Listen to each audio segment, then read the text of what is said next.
This content is the property of Dark Romance Stories. Please do not copy or re-upload it in any form. Rain hammered the windshield of the ambulance like fists demanding entry, and inside, chaos ruled. "Pressure's dropping, 80 over 40 and falling," the paramedic shouted, hands slick with blood that wasn't his own. "2 GSWs, chest and abdomen, he's crashing." Giacomo Rizzo lay on the gurney with his shirt cut open, his olive skin painted crimson, his dark eyes half-lidded but furious. The fury of a man who refused, even now, even bleeding out on a stretcher racing through the wet streets of the city, to relinquish control of anything. "Don't," he rasped when the paramedic reached for the oxygen mask. "Get Dante on the phone. Now." "Sir, you need to stay still." "I said get me my phone." His hand, weak as it was, still closed like a vice around the paramedic's wrist. Even dying, Giacomo Rizzo commanded rooms.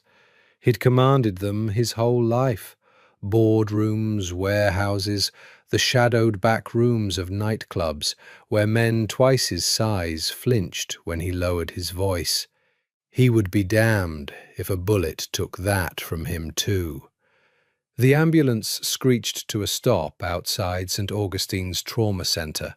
The doors flew open.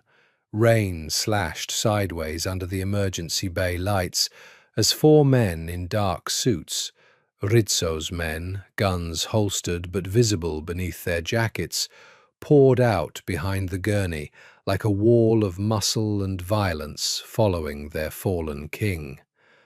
"We need this bay clear. GSW, multiple, hemorrhaging, BP crashing," the paramedic yelled as they burst through the sliding doors. And that was when Dr. Elise Marchetti stepped into the frame, steady, sharp-eyed, already snapping on a fresh pair of gloves as if she'd been standing there waiting for exactly this moment her entire life.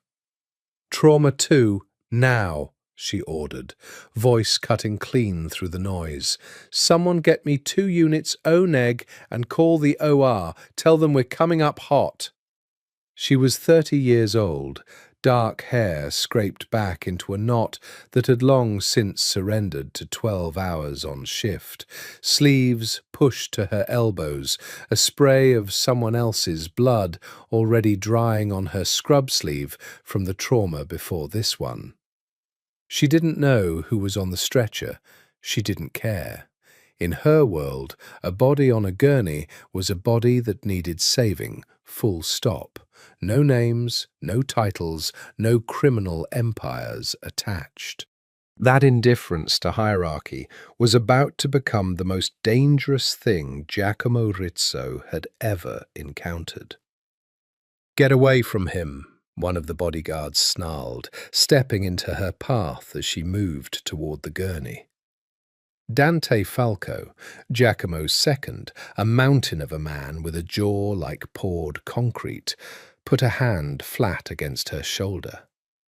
"Nobody touches Mr. Rizzo without—" "Get your hand off me," Elise said, not raising her voice, not backing down an inch. "Or I will have security drag you out of this bay, and your boss will die on this table while you're being handcuffed in the parking lot. Your choice." Dante blinked. Nobody spoke to him like that. Nobody spoke to anyone connected to the Rizzo family like that. But Giacomo, drifting in and out on the gurney, heard it. Some distant, blood-starved part of his brain latched onto the voice, steady, fearless, utterly unbothered by the 4 armed men surrounding her, and held on. "Let her through," he croaked. Dante stepped aside, jaw tight. Elise didn't so much as glance at the bodyguards again. She was already at Giacomo's side, hands moving over him with brutal efficiency, cataloguing the damage in seconds. Entry wound, upper right chest, second entry, lower left abdomen, breath sounds diminished on the right, skin cold and clammy, pulse thready and fast. "Talk to me," she said to the paramedic without looking up. "Vitals en route?" "BP 82 over 40 when we left the scene, now barely palpable. He's been in and out." "Okay." She pressed two fingers to his throat, found the thready pulse, and looked, for 1/2 second, directly into Giacomo's eyes. Something passed between them in that instant, something neither of them could name yet, something that would come to define the rest of both their lives. "Sir, can you hear me?" she asked, loud and clear, the way you speak to someone you intend to keep alive through sheer force of will. "Tell them," Giacomo managed, each word costing him. "Tell Dante. The warehouse.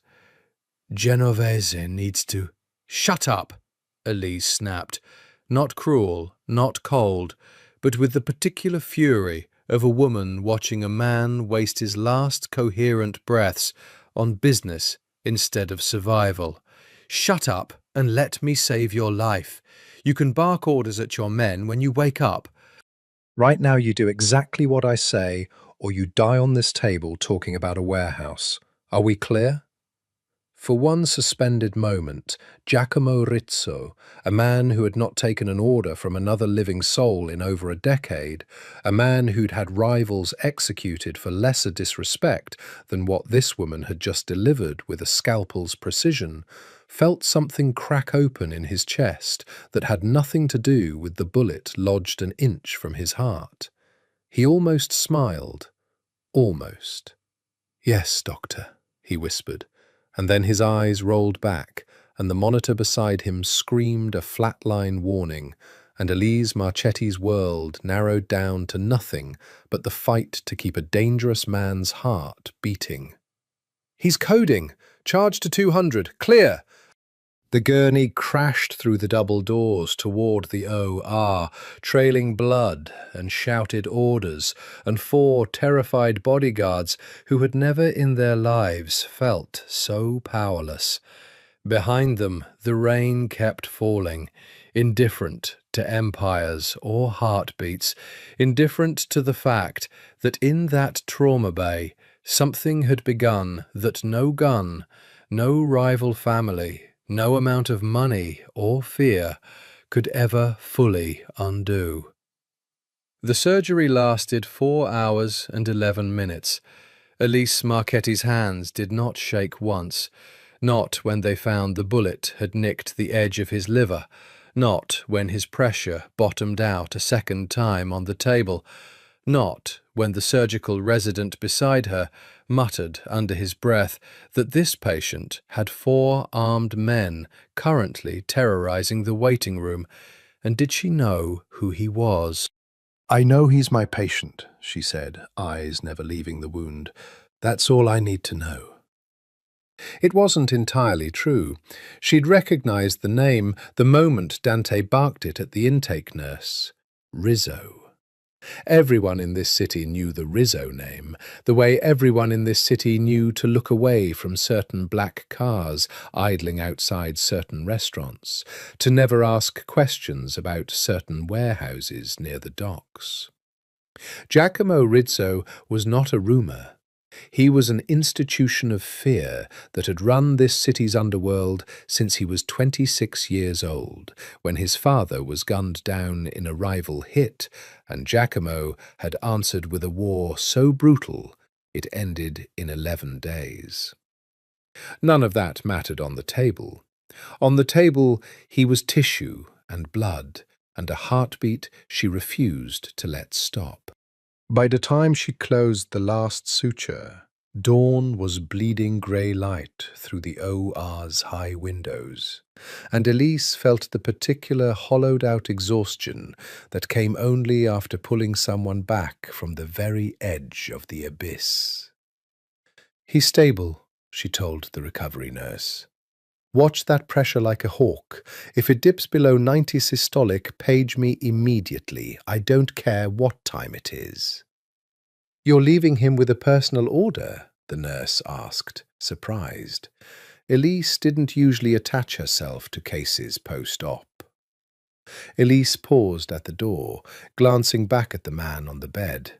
Pale now instead of grey, chest rising and falling in the shallow rhythm of anesthesia, 4 bodyguards visible through the small glass window, pacing the hallway like caged wolves. "He's a complicated patient," she said simply, and walked out before she had to examine why her pulse hadn't quite settled since that half-second in the trauma bay when his eyes had locked onto hers and something electric and unwelcome had passed between them.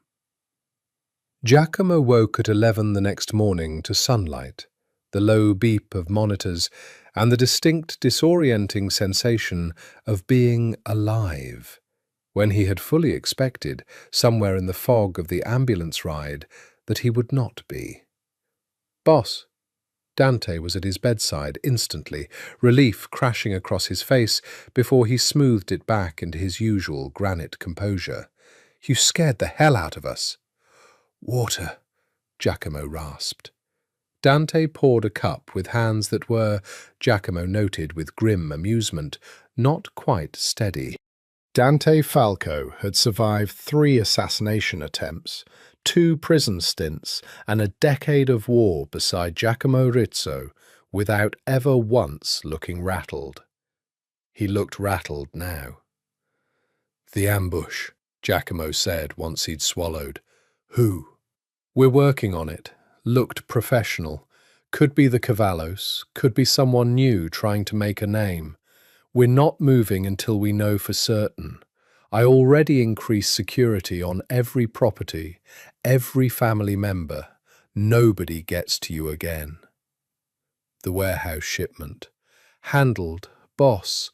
With respect, you nearly died.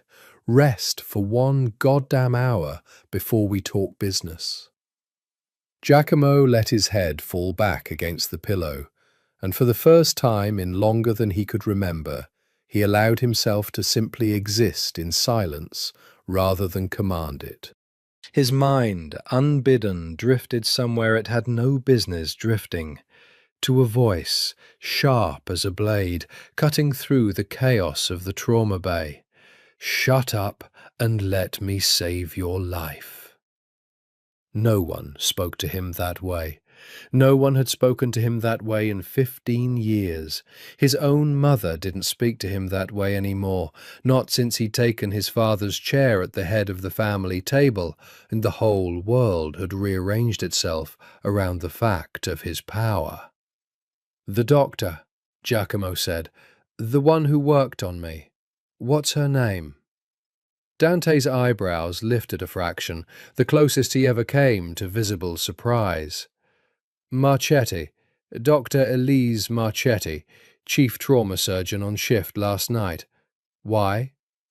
"Get me her file." "Boss, her professional file, Dante. Credentials, background. Nothing else."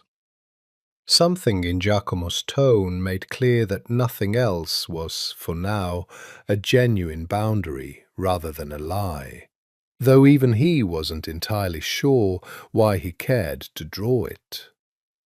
"I want to know who saved my life." Dante studied his boss for a long moment, the kind of look he'd give a chessboard when an opponent made an unexpected move. In 15 years of loyal service, he had never once heard Giacomo Rizzo ask about a woman with that particular note in his voice. Not curiosity, not gratitude exactly, though there was some of that too. Hunger. That was the word Dante didn't say out loud. "I'll have it by tonight," he said instead, and left his boss alone with the steady beep of the monitor and the ghost of a voice that had, against every rule Giacomo Rizzo lived by, told him what to do and been obeyed. Elise found him 3 days later during morning rounds, sitting up in bed in a private room that had, overnight, transformed from a standard recovery suite into something closer to a five-star hotel. Fresh flowers on every surface, a leather armchair that hadn't come from hospital inventory, and a small fortune's worth of Italian silk robe draped over the back of a chair that she was fairly certain violated at least 4 sterile environment regulations. "Someone's redecorating," she said, glancing around as she picked up his chart. "I don't do well with beige," Giacomo said. His voice was stronger now, the rasp of the ambulance gone, replaced by something low and measured that made the hair on her arms stand up despite herself. "You didn't come to see me yesterday." "I have other patients." "None as interesting as me, I'd guess." Elise looked up from the chart, unimpressed, though her pulse, traitorous, inconvenient, had ticked up the moment she'd walked in and found his dark eyes already fixed on her, waiting. He looked different, awake and lucid, than he had bleeding out on a gurney, dangerous in a different way. His jaw was sharp, his dark hair combed back, and even propped in a hospital bed with a drain still in his side, he wore an aura of command, the way other men wore cologne. "You flatlined for 11 seconds 3 nights ago," she said, flipping to his vitals. "I don't find that particularly interesting. I find it a miracle you're alive to be this insufferable." Insufferable. He tested the word like he was tasting wine. I like that.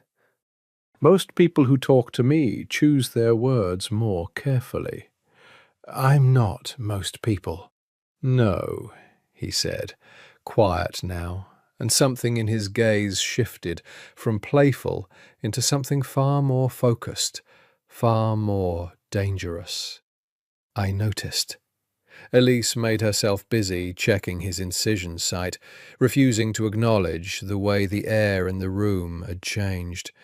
She'd treated hundreds of patients who flirted from hospital beds. It was practically an occupational hazard, men mistaking gratitude for a doctor's steady hands for romantic interest. She had a whole repertoire of polite, professional deflections built for exactly this scenario. None of them, inconveniently, wanted to come out of her mouth right now. "Your incision looks good," she said instead, businesslike. "No signs of infection. Liver function's improving. If you keep this up, we can talk about discharge within the week." "And if I don't want to be discharged?" "That's not usually how hospitals work, Mr. Rizzo." "Giacomo," he said. "You've had your hands inside my chest cavity, Dr. Marchetti. I think we're past surnames." She should have laughed it off, should have delivered some clipped response and moved briskly to the next patient on her list, the way she did with every other man who tried this particular line of conversation. Instead, she found herself standing at the foot of his bed a beat too long, meeting a stare that felt like it was cataloguing every inch of her. Not with the leering entitlement she'd learned to shut down instinctively, but with something far more unsettling. Genuine, undivided attention. As if in this entire hospital full of chaos and dying and desperate need, she was the only thing in the room worth looking at. "I'll see you on tomorrow's rounds, Mr. Rizzo," she said, and left before her voice could betray anything further. Behind her, Giacomo Rizzo watched the door swing shut and allowed himself, for the first time in years, a real smile. He had built an empire on reading people, knowing exactly which lever to pull, which fear to leverage, which desire to dangle. He'd read killers and senators and men who thought themselves unreadable and stripped them down to their weaknesses in a single conversation. He could not, for the life of him, read Elise Marchetti. And that, more than her beauty, more than her fearlessness, more than the memory of her voice cutting through his own dying haze, was what he found he could not stop thinking about. Dante entered a few minutes later with a folder in hand. Her file, like you asked. Giacomo didn't even glance at it. Cancel it. Boss? I don't want to read about her, Dante. He was still looking at the closed door, an unfamiliar warmth threading through the calculation in his eyes. I want to know her. There's a difference. Dante had worked for this family for 15 years. He had watched Giacomo Rizzo negotiate with senators, execute traitors with his own hands, and once, memorably, walk unarmed into a room of 6 rival gunmen and walk out again with all 6 of them dead and not a scratch on him. He had never once seen him look the way he looked right now. For the first time in a very long time, Dante Falco felt genuinely afraid. Not of what might happen to his boss, but of what his boss might be about to do. Giacomo was discharged 8 days later, against, he informed the attending nurse, his own better judgment. I could stay another week, he told Elise on his final rounds, dressed now in a black button-down that fit him like it had been tailored that morning, which, in fact, it had, delivered directly to his hospital room by a personal tailor Dante had summoned without question. The company here has been exceptional.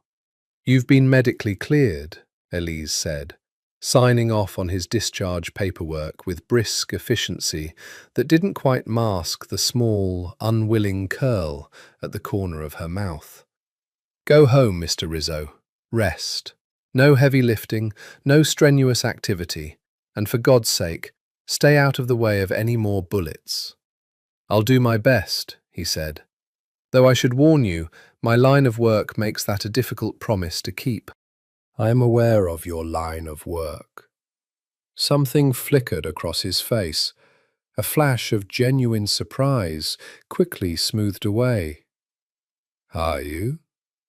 4 armed men camped in my hospital's waiting room for a week tends to clarify things, Elise said, meeting his eyes without flinching. I don't need a file on you, Mr. Rizzo. Half the city knows your name. And that doesn't concern you, treating a man like me? You bled the same as anyone else on my table, she said simply. I don't get to choose who deserves saving. That's not my job. He studied her for a long moment, something unreadable moving behind his dark eyes. Most people would be afraid of me. I don't have time to be afraid of my patients. It gets in the way of keeping them alive. And now that I'm no longer your patient? The question hung in the air between them, weighted with more than either of them was willing to admit aloud. Elise closed his chart with a decisive snap. Now you're someone else's problem, Mr. Rizzo. Take care of yourself. She walked out before he could respond, and Giacomo Rizzo stood in the doorway of a hospital room he no longer needed, watching her disappear down the hallway, feeling, for the first time since his father's death had put a crown of blood on his head at 26, genuinely, thoroughly unsettled. He did not like being unsettled. He liked it a great deal less than he expected to like the solution that had already begun forming in his mind. Elise didn't see him again for 11 days and told herself, with a conviction that grew less convincing by the day, that she was relieved. Then, on a Tuesday afternoon during a lull between traumas, a nurse poked her head into the staff lounge with an expression caught somewhere between amusement and disbelief.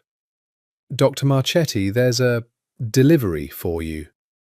The delivery turned out to be an enormous arrangement of white orchids. Not roses, she noted, which surprised her.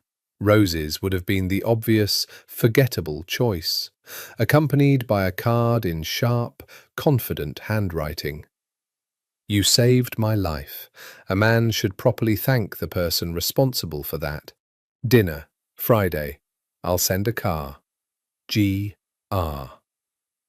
"Should I be worried this is a mob boss courting one of our surgeons?" her colleague Dr. Priya Nair asked, reading over her shoulder with unabashed interest. "He's not courting me," Elise said, though the flowers were already, against every rational instinct she possessed, making her smile. "He's a grateful patient with too much money and not enough boundaries." "Uh-huh. And are you going?" Elise looked at the card again, the confident slant of the handwriting, the assumption embedded in "I'll send a car," that of course she would say yes. Of course, this was simply a matter of logistics rather than a question with a real answer. She should say no. Every professional instinct, every rule she'd built her entire adult identity around, told her to send the flowers to the hospital lobby, write a polite decline, and never think about Giacomo Rizzo's dark, unreadable eyes again. "I'm not going," she told Priya, with far more certainty than she actually felt. She did not send the flowers to the lobby. She kept them on her desk for 2 weeks, until every last white petal had wilted and fallen, and told herself it was simply that she'd forgotten to throw them away. He came back to the hospital himself 3 weeks later, not through the ER doors this time, but through the front lobby, dressed in a charcoal suit that made every head in the waiting room turn, trailed by Dante and one other bodyguard, who stayed a respectful distance back. "Mr. Rizzo." The receptionist recognized him immediately. Everyone on staff did by now. The story of the mob boss who'd flatlined and lived, having circulated through St. Augustine's like wildfire. "Do you have an appointment?" "I need to see Dr. Marchetti. It's a medical matter." "I can page her, but if it's urgent, the ER—" "It's not urgent," he said, with the easy, unhurried confidence of a man who had never once in his adult life had to explain himself twice. "But it does require her specific attention." Elise arrived in the lobby 11 minutes later, still in scrubs, a slight furrow between her brows that smoothed into something more complicated the moment she saw him standing there, entirely too comfortable in a space designed for suffering and emergency. "Mr. Rizzo, I was told you had a medical concern." "I do."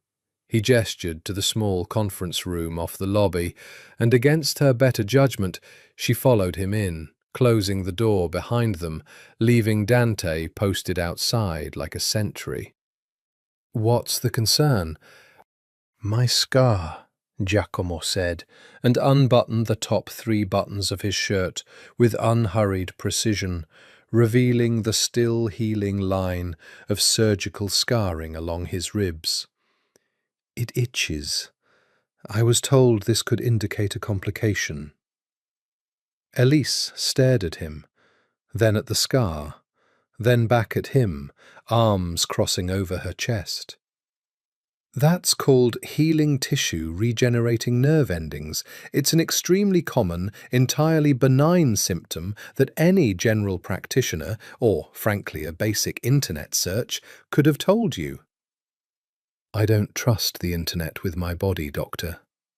I trust you." "You could have called." "I don't have your number." "That's not the obstacle you think it is, given the resources at your disposal. A slow smile spread across his face, genuine, dangerous, disarming in a way that made her chest tighten, despite every warning bell going off in her head.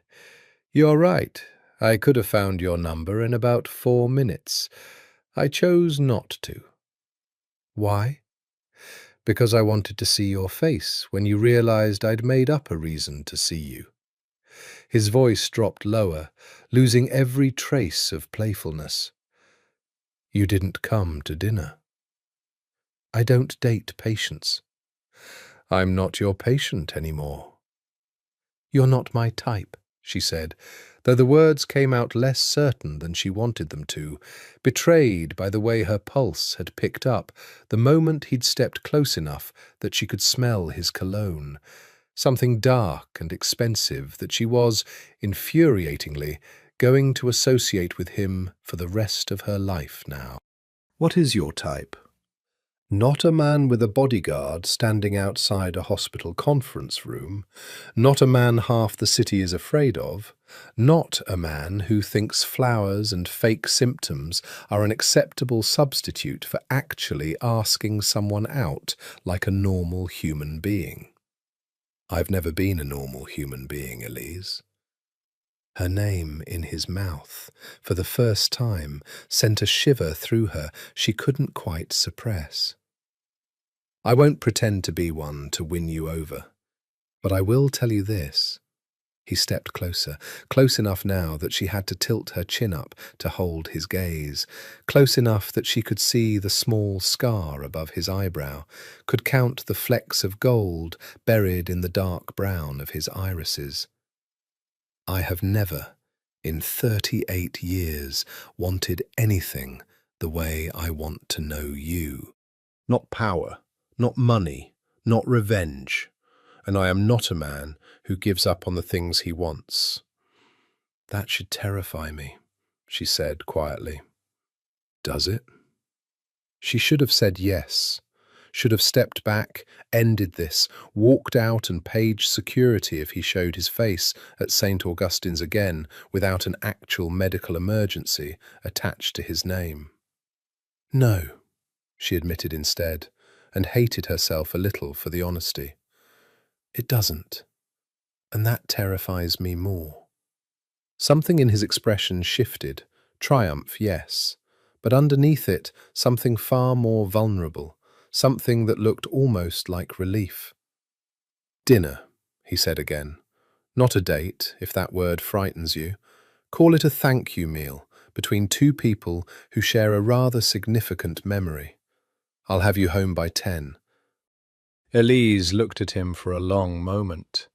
This dangerous, magnetic, impossible man who had walked into her ER, bleeding out and somehow, against every principle she held sacred, walked straight into the one part of her life she'd kept fiercely guarded for years. "Friday," she said finally, 7 o'clock, and I'm taking my own car." "As you wish, Doctor." He smiled, and it was the smile of a man who had just won a war disguised as a small concession, and Elise walked out of that conference room with her heart hammering in a way it hadn't in longer than she cared to admit, and the distinct, dangerous certainty that she had just made a very serious mistake. She took her own car as promised, and still arrived to find Giacomo Rizzo waiting for her outside the restaurant like a man greeting royalty. Altavilla, an intimate Italian place tucked into the historic district that Elise had walked past 100 times and never once been able to afford. Its entire dining room, she realized with a jolt as the maitre d' led her inside, entirely empty except for a single table set for two near a wall of candlelit windows. "You bought out the whole restaurant." "I wanted privacy."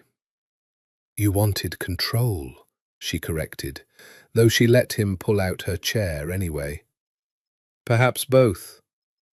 He settled across from her, the candlelight carving shadows along the sharp planes of his face, making him look less like the composed businessman from the hospital lobby and more like something out of a painting, dangerous, beautiful, entirely too aware of his own effect on her.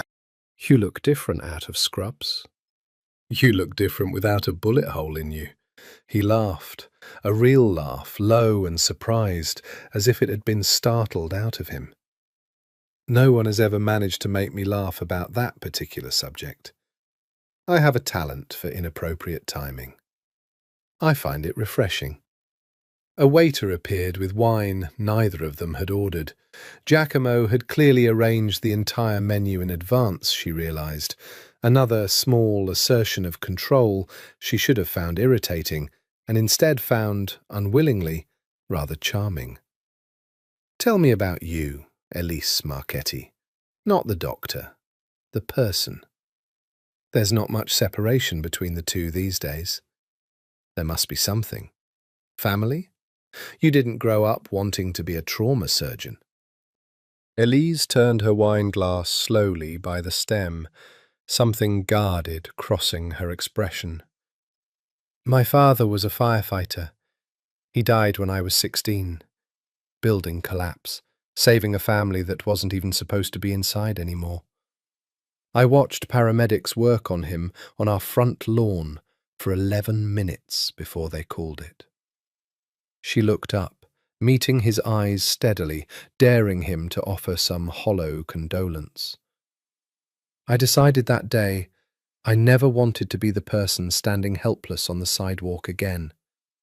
I wanted to be the one with my hands inside the wound, doing something." Giacomo was quiet for a long moment, something in his expression shifting into a kind of understanding she hadn't expected from him. Not pity, which she would have hated, but recognition. "My father was murdered," he said finally. "Shot 4 times outside our family's restaurant when I was 26. I was the one who found him." "Is that why you—" She stopped herself. "Why I became this?" He gestured faintly at himself, at the empty restaurant, at the 2 bodyguards visible through the front window, at the entire dark empire his presence implied. "Yes, partially. My father built something out of survival, this family, this business. All of it grew out of men who had nothing, protecting each other, because no one else would. When he died, I had a choice. Let it all collapse, or become the thing strong enough to hold it together. I chose the second." "Do you regret it?" "I did, for a long time. I don't anymore." He held her gaze, unflinching. "I stopped regretting it the moment I woke up in that hospital bed and realized the woman who'd saved my life wasn't afraid to tell a dying man to shut up." Despite herself, Elise laughed. A real laugh, surprised out of her the way his had been. "I could have been fired for that, you know, talking to a patient like that. I would have fired the hospital administrator who tried." "You don't own the hospital, Giacomo." "Not yet," he said, with a slow smile that made it impossible to tell if he was joking, and something about the sheer, unapologetic audacity of it sent a thrill through her she refused to examine too closely.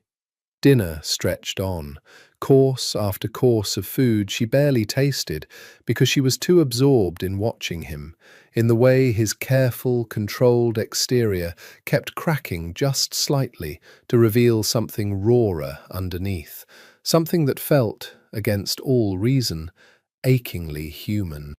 "I should go," she said finally, when the candles had burned low and the restaurant clock read nearly 11.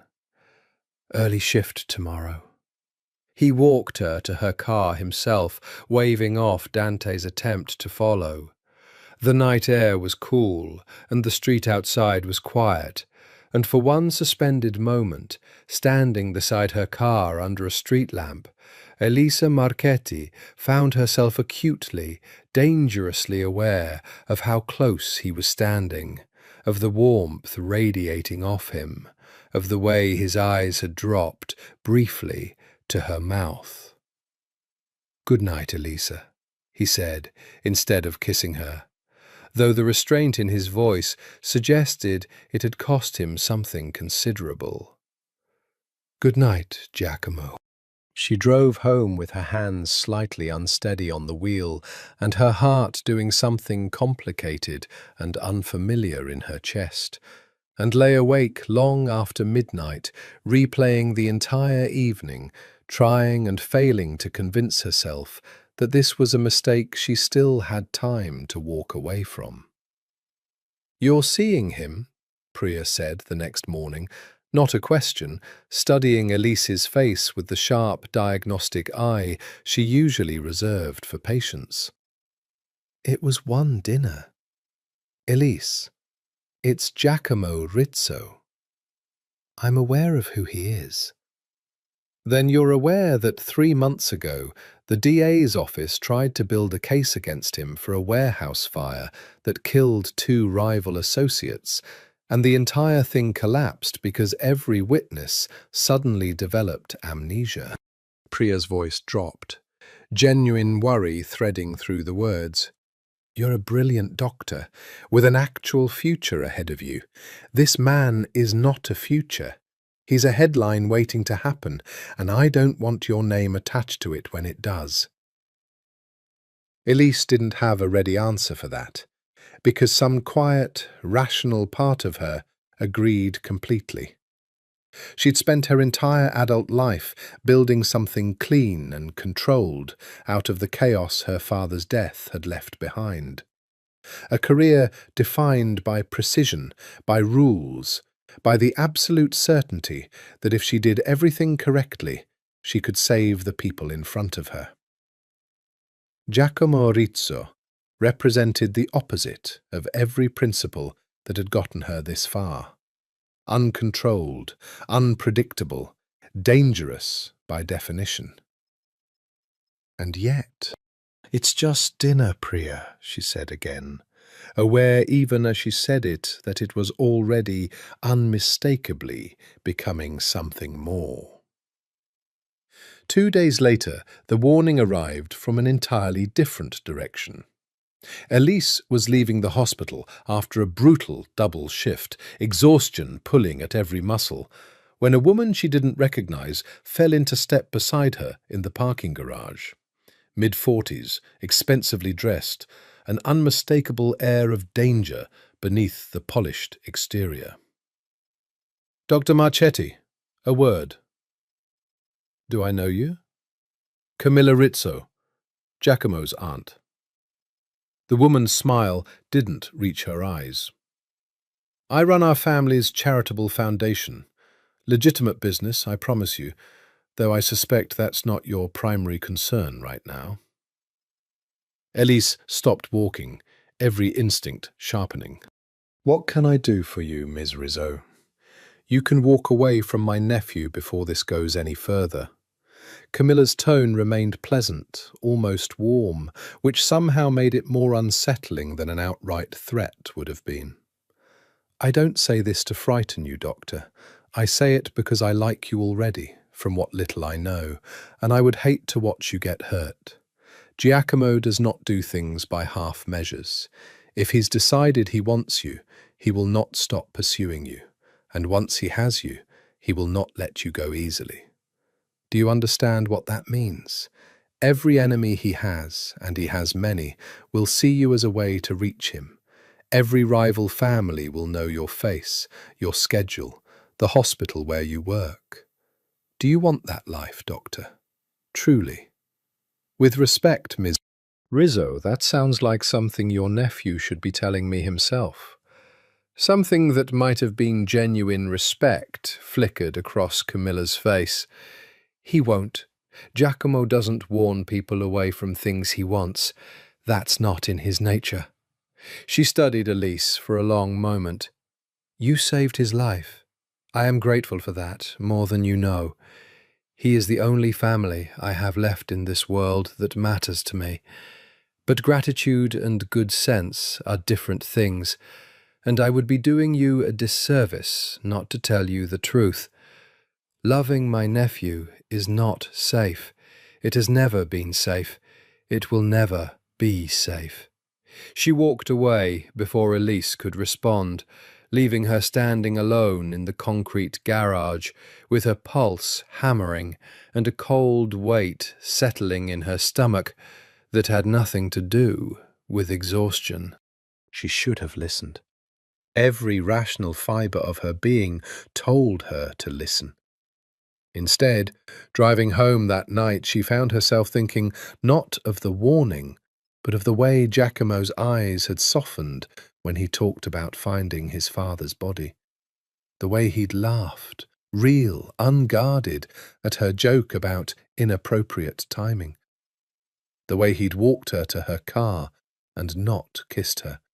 Restraint written across every line of his body, even as desire had been unmistakable in his eyes. Danger, Elise thought, had never once in her life looked quite so much like being truly seen. The third time Elise saw him, it wasn't by his design at all.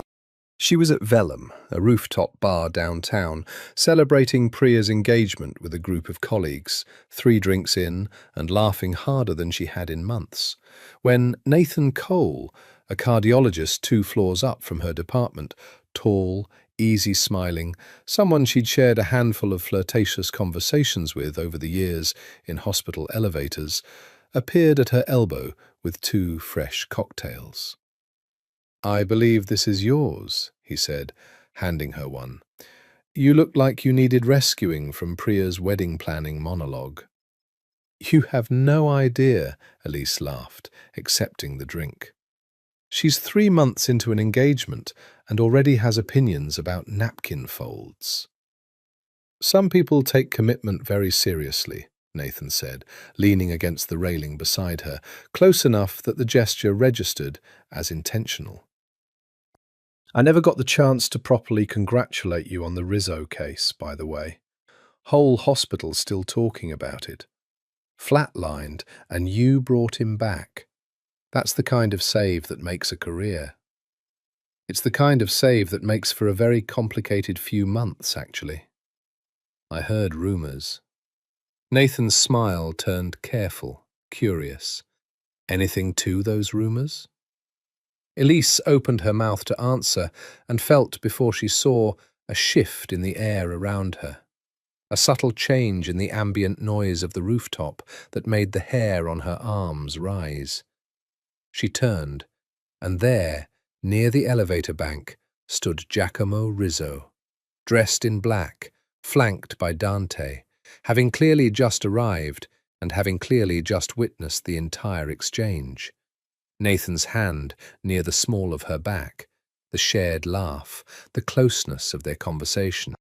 His expression didn't change. That was the terrifying part. His face remained perfectly composed, perfectly still, as he crossed the rooftop toward them with the unhurried, deliberate stride of a predator who had already decided the outcome of the encounter before it began. "Elise."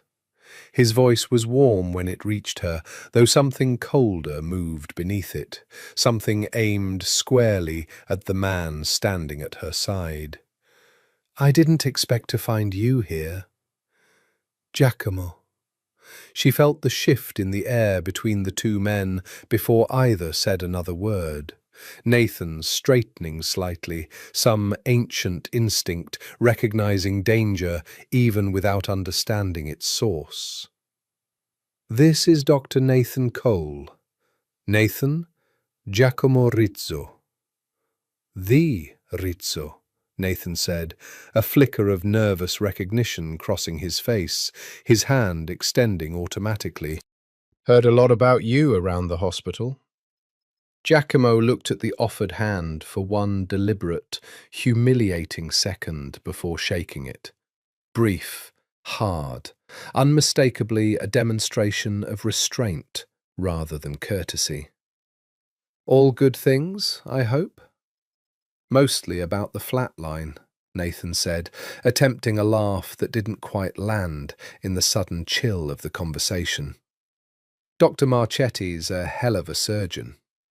"She is," Giacomo agreed, and then, without breaking eye contact with Nathan, reached out and settled his hand at the small of Elise's back, a mirror of the exact gesture Nathan had made minutes earlier.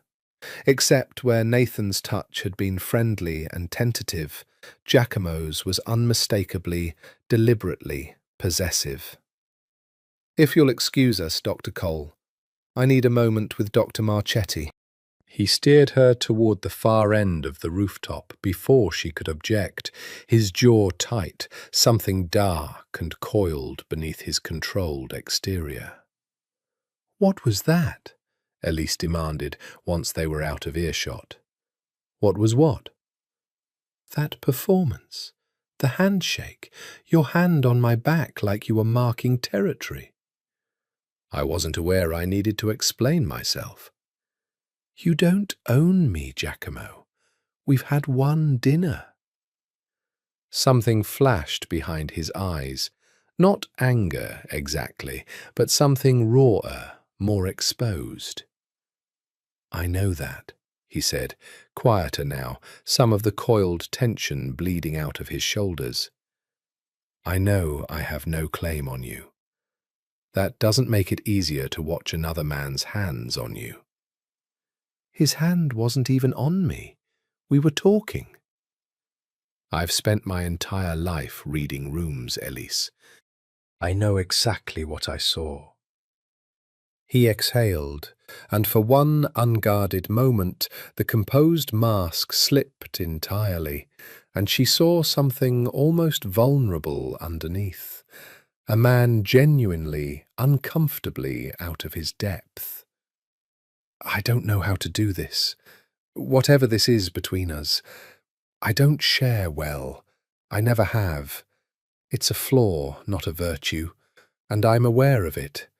And I'm asking you, not ordering, asking, to be patient with me while I figure out how to want something this badly without wanting to control every variable around it." The honesty of it disarmed her more than any grand gesture could have. "That's the first genuinely human thing you've said to me." "Don't tell anyone," he said, the ghost of a smile returning. "It would ruin my reputation." "Your secret's safe," she said, and found, despite every warning bell still ringing somewhere in the back of her mind, that she'd stepped closer to him rather than away, and that when his hand found hers this time, she didn't pull back at all. He drove her home himself that night, dismissing Dante and the car with a single look, insisting on his own vehicle instead, a sleek black sedan that smelled like leather and the same dark cologne that had been haunting her thoughts for weeks. "You didn't have to do that," Elise said, as the city lights slid past the window. "The scene with Nathan." "I know. But you did it anyway." "Yes." He glanced over at her, something rueful in his expression. "I told you I don't share well. I meant it as a confession, not an excuse. It's going to be a problem, you know, whatever this becomes.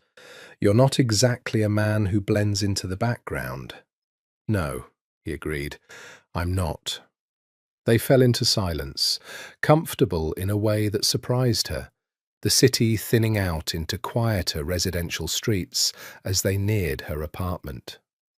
When he pulled up outside her building, he didn't immediately move to let her out, and neither did she reach for the door handle.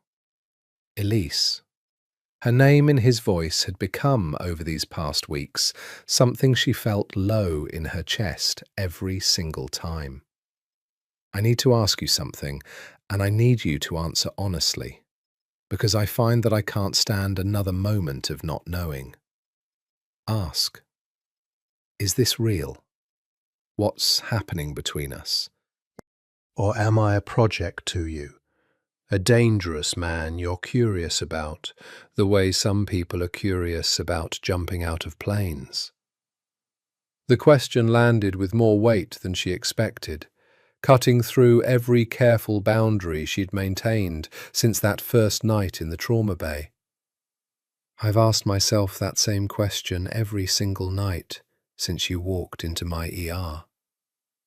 And your answer? It's real, she admitted, quiet and unguarded in a way she rarely allowed herself to be. God help me. It's real. I don't understand it. Everything about you should be a reason to run. Your world, your reputation, the fact that your own aunt cornered me in a parking garage to warn me away from you. Camilla did what? His voice sharpened instantly, protective fury flashing across his face. That's not the point right now. Elise reached out, surprising herself, and laid a hand against his jaw, turning his attention back to her. The point is, she was right about everything she said, and I still can't make myself walk away. That terrifies me more than anything about your family, your business, or the men who follow you into hospital lobbies. Something in Giacomo's expression cracked open entirely then. The last vestige of careful control giving way to something raw and unguarded. Something that looked, in the dim glow of the streetlight, almost like relief. I have wanted to kiss you, he said, voice low, since the moment you told a dying man to shut up in front of 4 armed guards who would have killed anyone else for less. I have wanted to kiss you through 3 dinners and 1 extremely uncomfortable conversation with your colleague on a rooftop. I am asking you now for permission, because I never want you to feel that I have taken anything from you that you didn't choose to give. Ask, Elise whispered. Can I kiss you, Elise? Yes. He kissed her the way he did everything else, with total, focused, devastating attention, one hand rising to cradle the side of her face like she was something infinitely precious. The kiss slow and searching at first, before deepening into something that stole the breath from both of them. Elise felt every rational objection she'd built over the past 6 weeks dissolve completely, replaced by nothing but the warmth of his mouth against hers, the low sound he made against her lips, the absolute certainty, terrifying and thrilling in equal measure, that she had just crossed a line there would be no walking back from. When they finally broke apart, both of them slightly breathless, Giacomo rested his forehead against hers, eyes closed, a rare, unguarded smile touching his mouth. I have made a great many decisions in my life, he murmured. None of them felt as inevitable as that. This is a terrible idea, Elise whispered, though she was smiling too, her fingers still curled in the lapel of his jacket, unwilling to let go. Undoubtedly, he agreed. Shall we do it again, anyway? She answered by kissing him first this time, and somewhere in the dark, quiet street outside her apartment, Elise Marchetti fully, irrevocably surrendered to the fall she'd been fighting since the night a dying man's eyes had locked onto hers and refused to let go. The weeks that followed unfolded like something out of a dream Elise hadn't allowed herself to imagine before. Stolen mornings in Giacomo's penthouse, sunlight spilling gold across floor-to-ceiling windows, overlooking the whole glittering expanse of the city. Quiet dinners cooked, surprisingly, by Giacomo himself, who turned out to have learned from his grandmother and took visible, boyish pride in the fact that Elise actually liked his osso buco. long conversations on his terrace at midnight about everything and nothing, his guarded exterior peeling away layer by layer the longer she stayed. He was, she discovered, nothing like the man the city whispered about in fearful tones. Or rather, he was exactly that man, capable of the ruthlessness his reputation implied. She had no illusions about that. But he was also something else entirely underneath it, something the world never got to see. A man who remembered she took her coffee with exactly 1 sugar, who noticed when she was exhausted before she said a word, who had, without any announcement, quietly begun funding a paediatric trauma wing at St. Augustine's after learning offhand that it was chronically underfunded. "You don't have to hide that you're a good person, you know," she told him one night, curled against his side on the terrace, the city lights spread out beneath them like scattered jewels. "I'm not a good person, Elise." His voice was matter-of-fact, without self-pity. "I've done things that would horrify you. Men have died because I gave the order. I won't lie to you about who I am to make this easier. I'm not asking you to lie. I'm asking you to let me see all of you, the parts the city fears and the parts that fund children's hospital wings and learn recipes from your grandmother. Both are true. I can hold both." He was quiet for a long moment, his arm tightening around her. "My father used to say that a man who believes himself entirely good is the most dangerous man of all, because he stops questioning what he's capable of. I've tried never to make that mistake. I know exactly what I am." "And what's that?"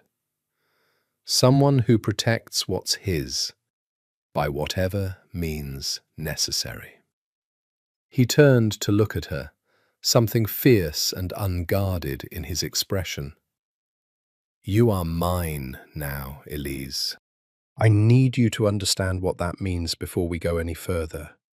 It means Dante will always know your schedule. It means there will be men watching this building, whether you see them or not. It means if anyone in this world ever threatens you, I will not hesitate, and I will not feel guilty about the consequences." It should have frightened her. Part of her, the careful, rational part that had spent her whole adult life building order out of chaos, recognized that it should have frightened her considerably. Instead, she found herself leaning into him, into the fierce, unwavering certainty of his protection, into the terrifying comfort of being wanted this completely by a man capable of moving mountains to keep her safe. "I've spent my whole life being the person who saves everyone else," she said quietly. "I don't know how to be the one who's protected." "You don't have to know how," Giacomo murmured against her hair. "You just have to let me." Not everything was easy. There were nights he cancelled dinners with a single terse text, "Business, can't explain, I'm sorry," that sent her mind spinning through every worst-case scenario the city's rumours had ever whispered about the Rizzo family. There were mornings she woke to find him already gone, a faint bruise on his knuckles he refused to explain, a tension in his jaw that told her more than words ever could about what business actually meant. "I don't ask about your work when you don't want to talk about it," she told him one such morning, tracing the new bruise gently. "But I need you to know that not knowing doesn't mean I'm not scared for you." "I know." He caught her hand, pressed a kiss to her palm. "I'm trying to keep you separate from that part of my life. It's the only way I know to protect you from it." "That's not protection, Giacomo. That's just a prettier kind of fear." He didn't have an answer for that.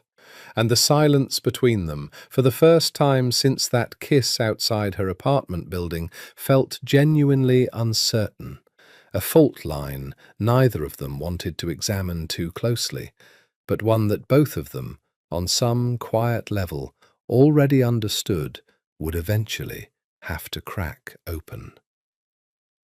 The fault line cracked open 3 weeks later, when Dante burst into Giacomo's office without knocking, a violation of protocol so severe that Giacomo was on his feet before Dante had even fully closed the door. What happened? The Cavallos. We finally got confirmation. They're the ones who ordered the ambush 6 months ago. And there's more. Dante's expression was grim in a way that made Giacomo's blood run cold. They know about the doctor. Say that again. Salvatore Cavallo has had someone watching the hospital for 2 weeks. They know Elise's schedule, her apartment, her car. We picked up chatter this morning suggesting they're planning to use her, not to kill her necessarily, but to send you a message, to show you they can reach anyone you care about, anywhere, anytime. Giacomo's hands curled into fists on the desk, every trace of the warm, unguarded man Elise had come to know over these past months vanishing entirely, replaced by something cold and lethal that Dante hadn't seen in years, not since the war that had followed his father's death. Where is she right now? Hospital. Day shift ends at 6. Get 4 men there immediately, not visible. I don't want to alarm her, not yet, not until I know exactly what we're dealing with. And get me everything we have on Salvatore's movements, every property, every associate, every weakness. Boss? Dante hesitated, something careful in his voice. You should consider ending it with Dr. Marchetti. If the Cavallos see her as leverage, the safest thing for her— No. The word came out with a finality that ended the conversation entirely. I am not walking away from her because Salvatore Cavallo thinks he can use her against me. I will burn his entire family to the ground before I let that happen. Get me the information, Dante, now. Dante left without further argument. He'd learned over 15 years exactly which battles were worth fighting with Giacomo Rizzo, and this was clearly not one of them.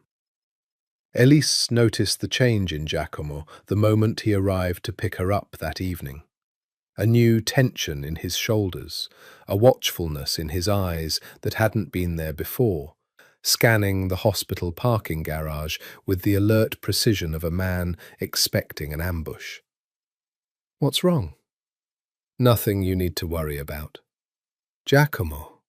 She stopped walking, forcing him to face her fully. We're past the point where you get to say that and expect me to just accept it. He studied her for a long moment, visibly weighing how much truth to give her, before something in his expression softened into reluctant honesty. There's a rival family, the Cavallos. They're the ones responsible for the ambush that put me in your ER. We've confirmed it, and we've also confirmed they know about you, about us. Cold fear settled in her stomach, sharper and more real than any of Camilla's warnings had managed to instill. What does that mean? Am I in danger? I won't let anything happen to you, he said, fierce and immediate. I have men watching you at all times now, whether you see them or not.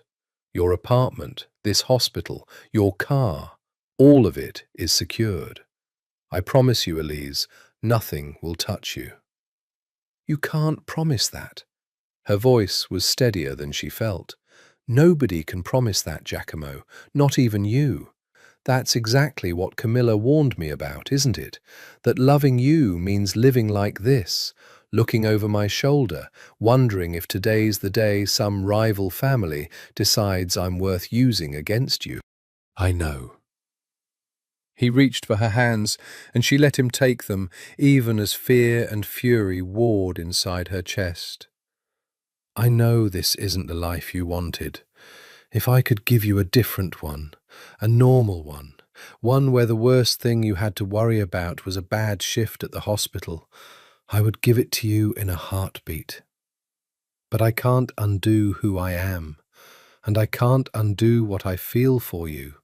And God help me, Elise. I am not strong enough to let you go, even knowing what it might cost you. Elise looked at him for a long moment. This powerful, dangerous, devastatingly honest man who had just admitted in the middle of a hospital parking garage that his love for her frightened even him. "Then we fight it together," she said finally, surprising herself with her own resolve. "Whatever this is, whatever's coming, I'm not running from it. I didn't run from you in that trauma bay, and I'm not running now." Something in Giacomo's face broke open entirely at that. Relief and love and a fierce, protective determination all at once. And he pulled her into a kiss right there in the parking garage, uncaring of who might see, of the 4 bodyguards now discreetly stationed at every exit, of anything at all except the woman in his arms who had, against every reasonable expectation, chosen to stay. Neither of them yet knew how badly that resolve was about to be tested. 2 weeks passed in the strange, suspended tension, the ordinary rhythm of their relationship continuing on the surface, dinners and quiet mornings and stolen hours between shifts, while beneath it, Giacomo's men worked around the clock, gathering intelligence on Salvatore Cavallo's movements, and Elisa adjusted with growing unease to the reality of unmarked cars parked outside her apartment, and a bodyguard named Rosa who now shadowed her at a discreet distance on every shift.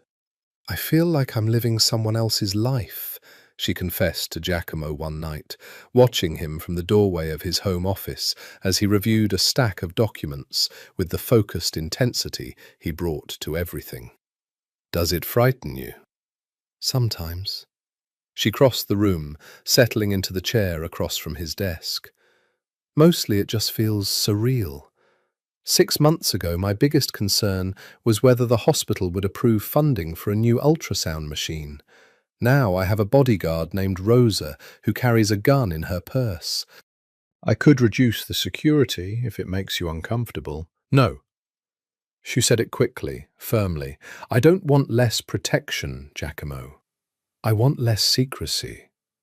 Tell me what's actually happening, all of it.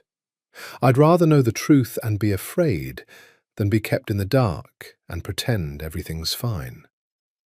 He set down his pen, studying her for a long moment, some internal calculation playing out behind his eyes before he finally, deliberately, nodded.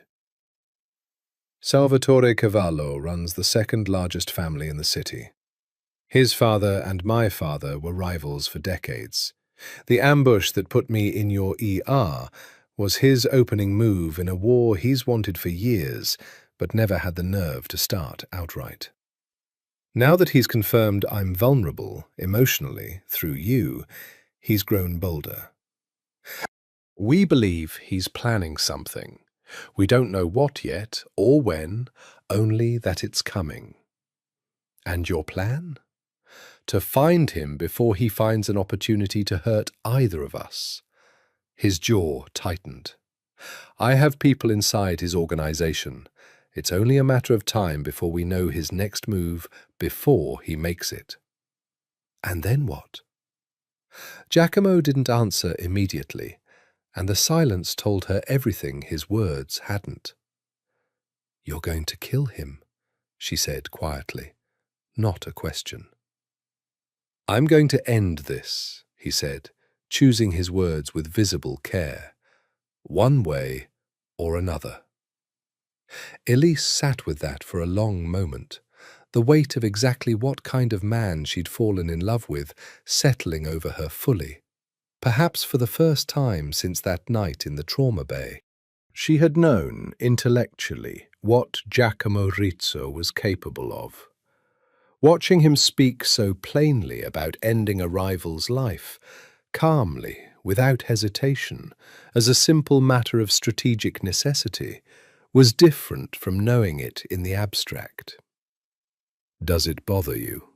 he asked, watching her face carefully. "The truth of what I am." "Yes," she admitted, honest even when it cost her something. "It bothers me every single time I have to reconcile the man who learnt to cook osso buco from his grandmother with the man who's calmly discussing ending someone's life over paperwork in his home office. I don't think that discomfort is ever going away, Giacomo. I think I have to learn to live with it if I want to stay." "And do you want to stay?" She met his eyes and found, despite the fear, despite the discomfort, despite every rational objection still whispering in the back of her mind, that the answer had never once wavered. "Yes," she said. "God help me. Yes." He crossed the room in 3 strides and pulled her into his arms with a fierceness that stole her breath, burying his face in her hair, and for a long moment neither of them spoke at all, simply holding on to each other against the growing certainty that whatever was coming, it was going to test both of them more than either fully understood yet. The message arrived on a Thursday afternoon, delivered by a nervous courier to St. Augustine's front desk, addressed simply to Dr. E. Marchetti, a single sheet of paper inside a plain envelope, no return address. "Your boyfriend killed my brother. I think it's time he learns what it feels like to almost lose someone he loves. Come to the old Fairview docks tonight, alone, or I'll come to you instead. And I promise you, my methods will be considerably less pleasant than a polite invitation. S.C." Elise's hands trembled as she read it a second time, her mind racing through every possible response, every warning Camilla and Priya had given her, every fear she'd been quietly carrying for weeks, finally crystallizing into something horribly, unmistakably real. Her first instinct was to call Giacomo immediately. Her second instinct, colder, more calculated, born of the same stubborn courage that had once made her snap at a dying mob boss in a trauma bay, stopped her hand halfway to the phone. If she told Giacomo, he would go to war. He would tear the city apart looking for Salvatore Cavallo, and men would die, and the cycle of violence that had already claimed his father and nearly claimed him would simply continue, endless and bloody, with her at the center of it as the excuse. If she went alone, she could talk to Salvatore, reason with him. She was a doctor. She'd spent her entire career finding ways to de-escalate impossible situations, to talk desperate, frightened, dangerous people down from the edge. Perhaps this was no different.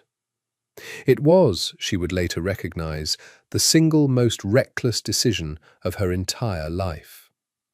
At the time, standing alone in the hospital break room with a threatening letter shaking in her hands, it felt like the only choice that didn't end in more bloodshed.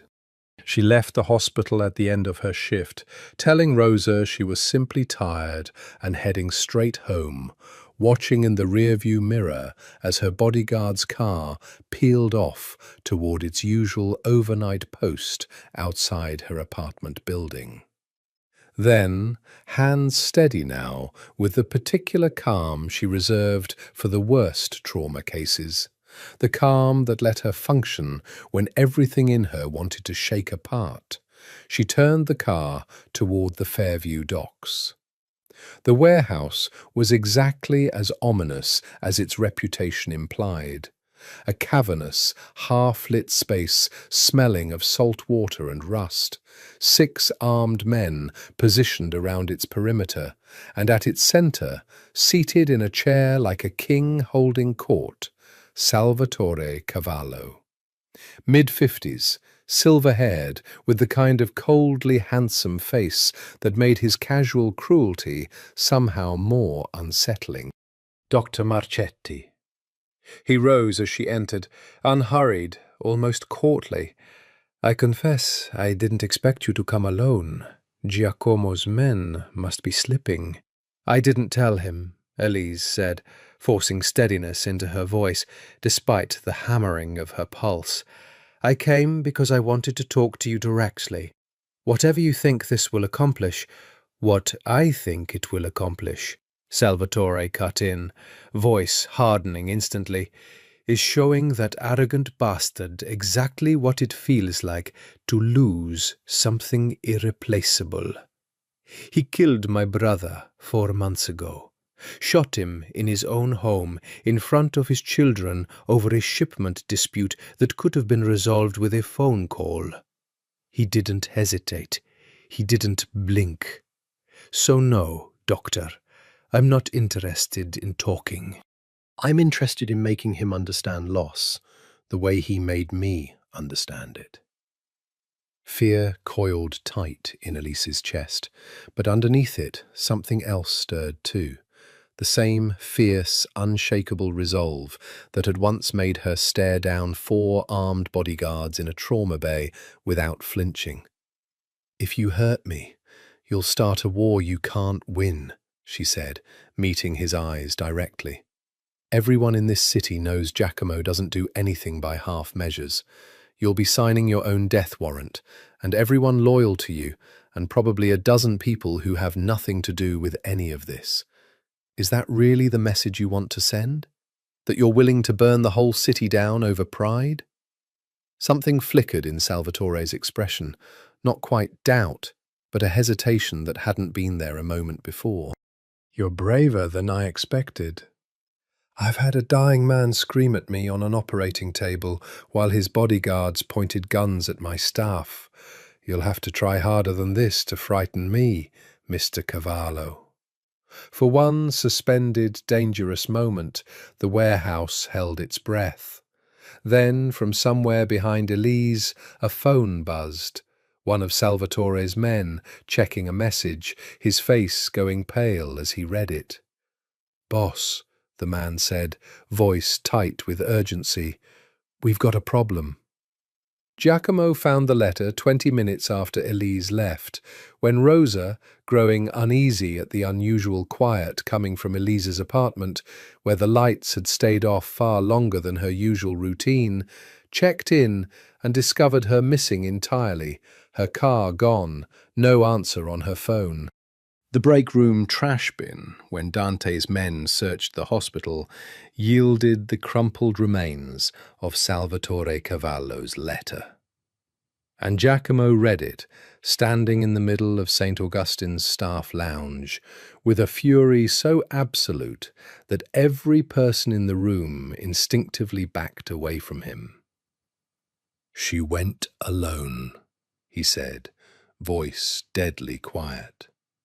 Quieter than Dante had ever heard it, more frightening than any shout could have been. She went alone to face him, rather than call me. "Boss, we need to move fast. We don't know what condition—" "I know exactly what she was thinking," Giacomo said, already moving toward the door, already dialing numbers on his phone with lethal efficiency, mobilizing every man loyal to the Rizzo name within a 5-mile radius. She thought she could talk him down. She thought she could save him the way she saves every desperate, dying thing that crosses her path. She has no idea what kind of man Salvatore Cavallo actually is. "The Fairview docks," Dante confirmed, tracking the location from the letter's implied meeting point. "We can be there in 15 minutes if we move now."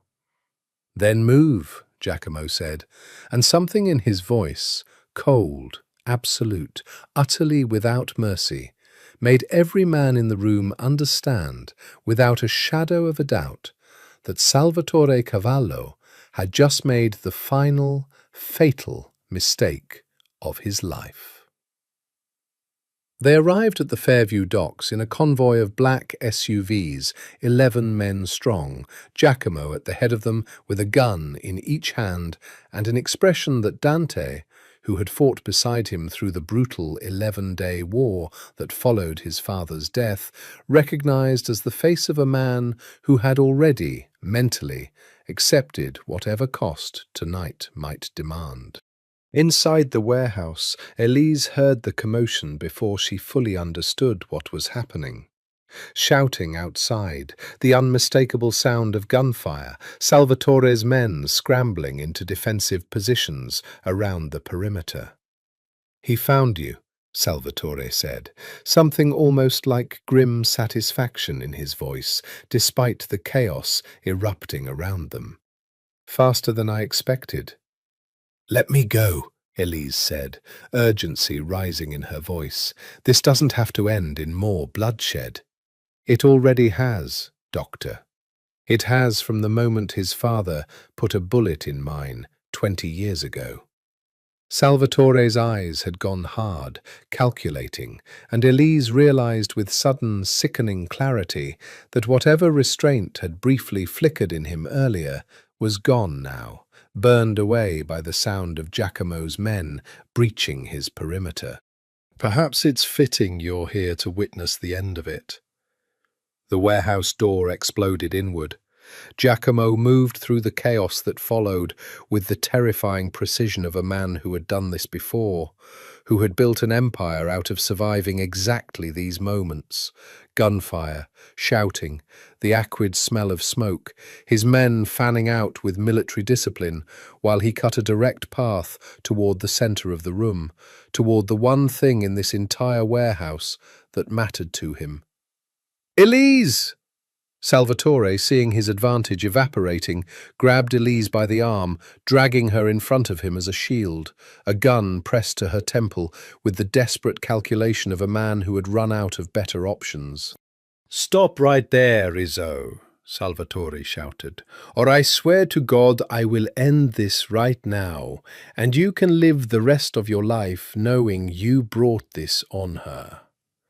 Giacomo froze. Every muscle in his body coiled tight, his gun still raised, but his eyes fixed entirely on Elise, on the fear in her face, quickly, deliberately smoothed into something steadier, something that told him, even now, even with a gun pressed to her head, that she was not going to simply stand there and wait to be rescued. "Salvatore," Giacomo said, voice low, dangerously controlled. "You have exactly one chance to walk away from this alive. Let her go." "Why would I do that? She's the only leverage I have left." "Because," Giacomo said, taking one slow, deliberate step forward, "if you kill her, there is no corner of this earth you can hide in that I will not find you. I will burn every asset, every ally, every family member you have to ash searching for you. But if you let her go now, right now, this moment, I will consider ending this war here, tonight, with your life instead of your entire bloodlines." For one endless second, the warehouse held its breath. The standoff balanced on a razor's edge that could tip either way with a single wrong movement.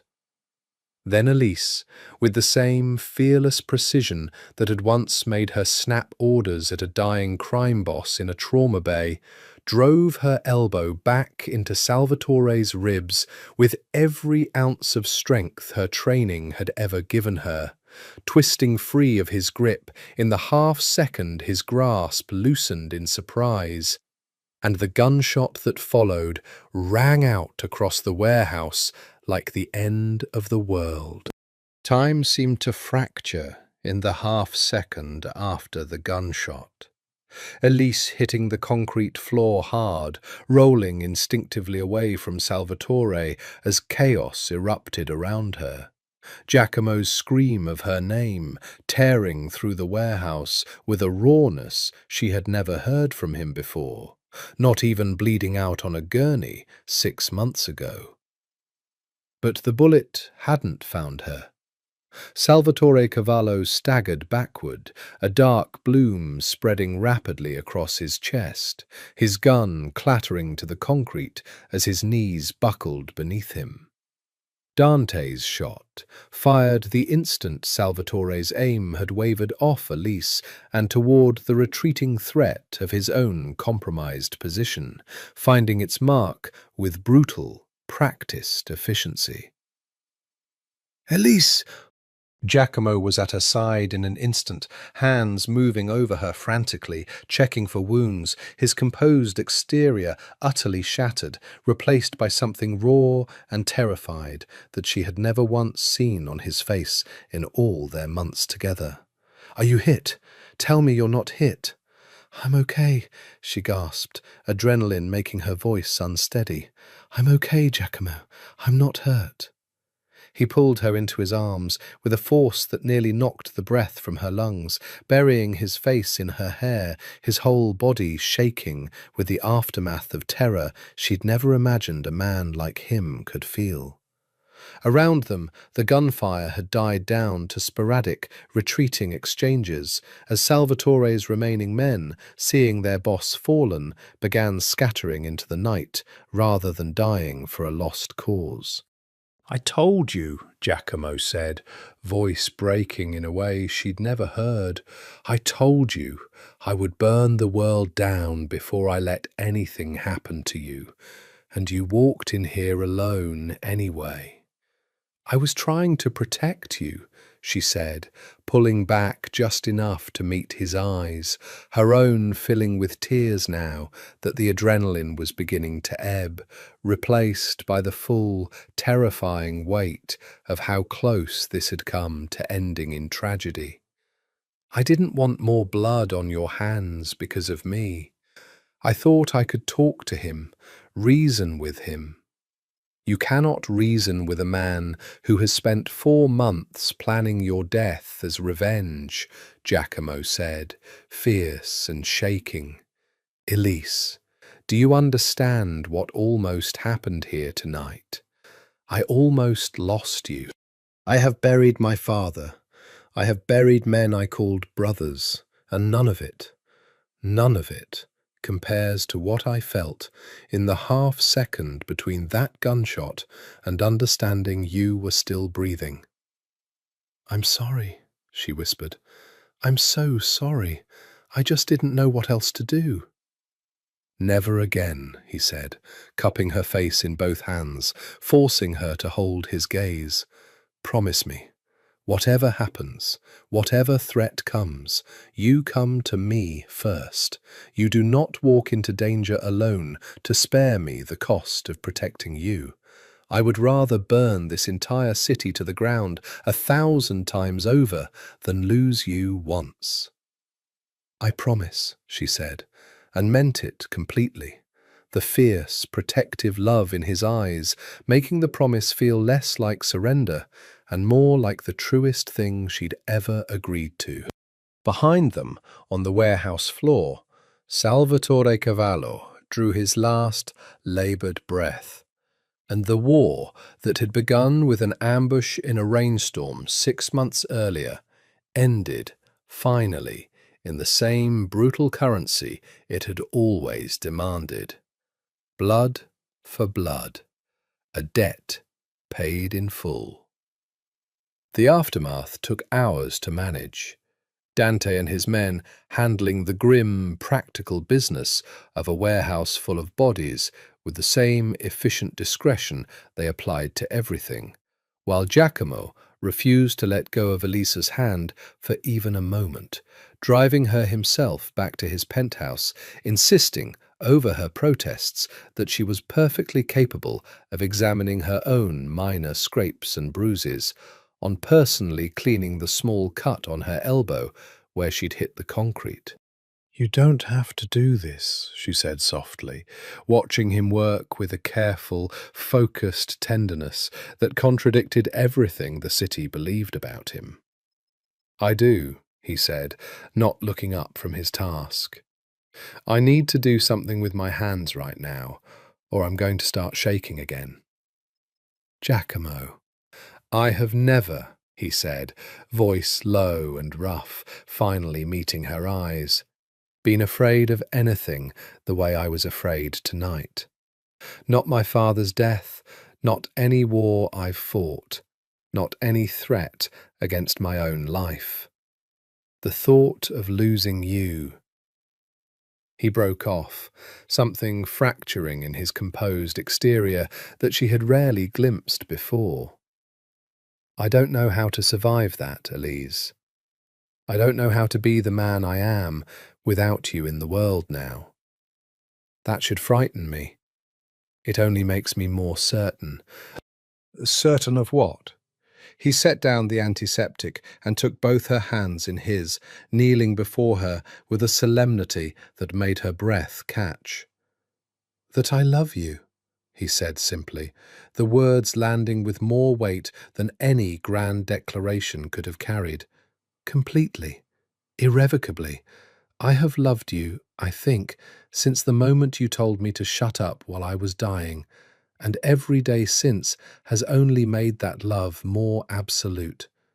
Tonight terrified me into finally saying it plainly rather than dancing around it with flowers and manufactured hospital visits." Elise felt tears rise, unbidden, at the raw honesty in his voice, at the sight of this powerful, dangerous man kneeling before her with nothing but pure, unguarded devotion in his eyes. "I love you too," she said, voice thick with emotion. "I have for longer than I'd been willing to admit, even to myself."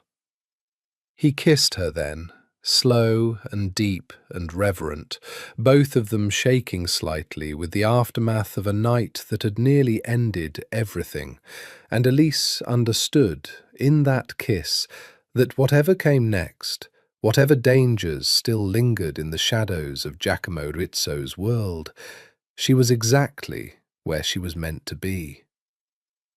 The weeks following Salvatore Cavallo's death brought a strange, fragile quiet to Giacomo's world.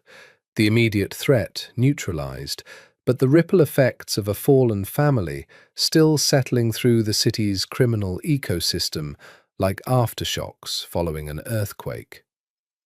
"The Cavallo organization is fracturing," Dante reported one evening, laying out intelligence across Giacomo's desk while Elise sat curled in the corner armchair, no longer excluded from these conversations the way she once might have been.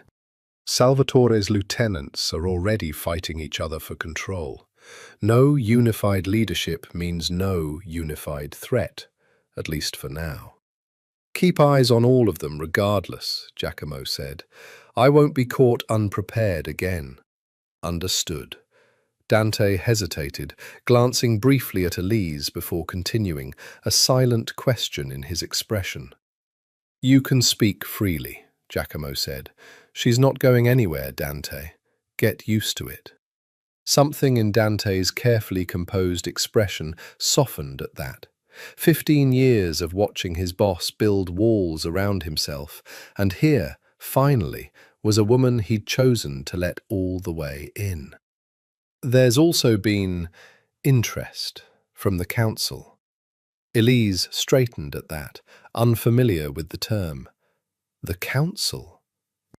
"The 5 families that oversee the city's territorial arrangements," Giacomo explained. "A council formed decades ago to prevent exactly the kind of war Salvatore started. They've taken notice of how decisively I ended the Cavallo threat. Some see it as a demonstration of strength, worth respecting. Others," he glanced at Dante, "see it as an opportunity." Marco Genovese specifically, Dante said. He's requested a formal meeting, wants to discuss expanding cooperation between our organizations. Genovese, Giacomo repeated, something wary entering his tone. That's not a man who requests meetings out of friendliness. No, Dante agreed. He wants something. We just don't know what yet. After Dante left, Elisa crossed the room and settled into Giacomo's lap, an easy intimacy that had become natural between them over these months, though the shadow of the evening's conversation lingered in his expression.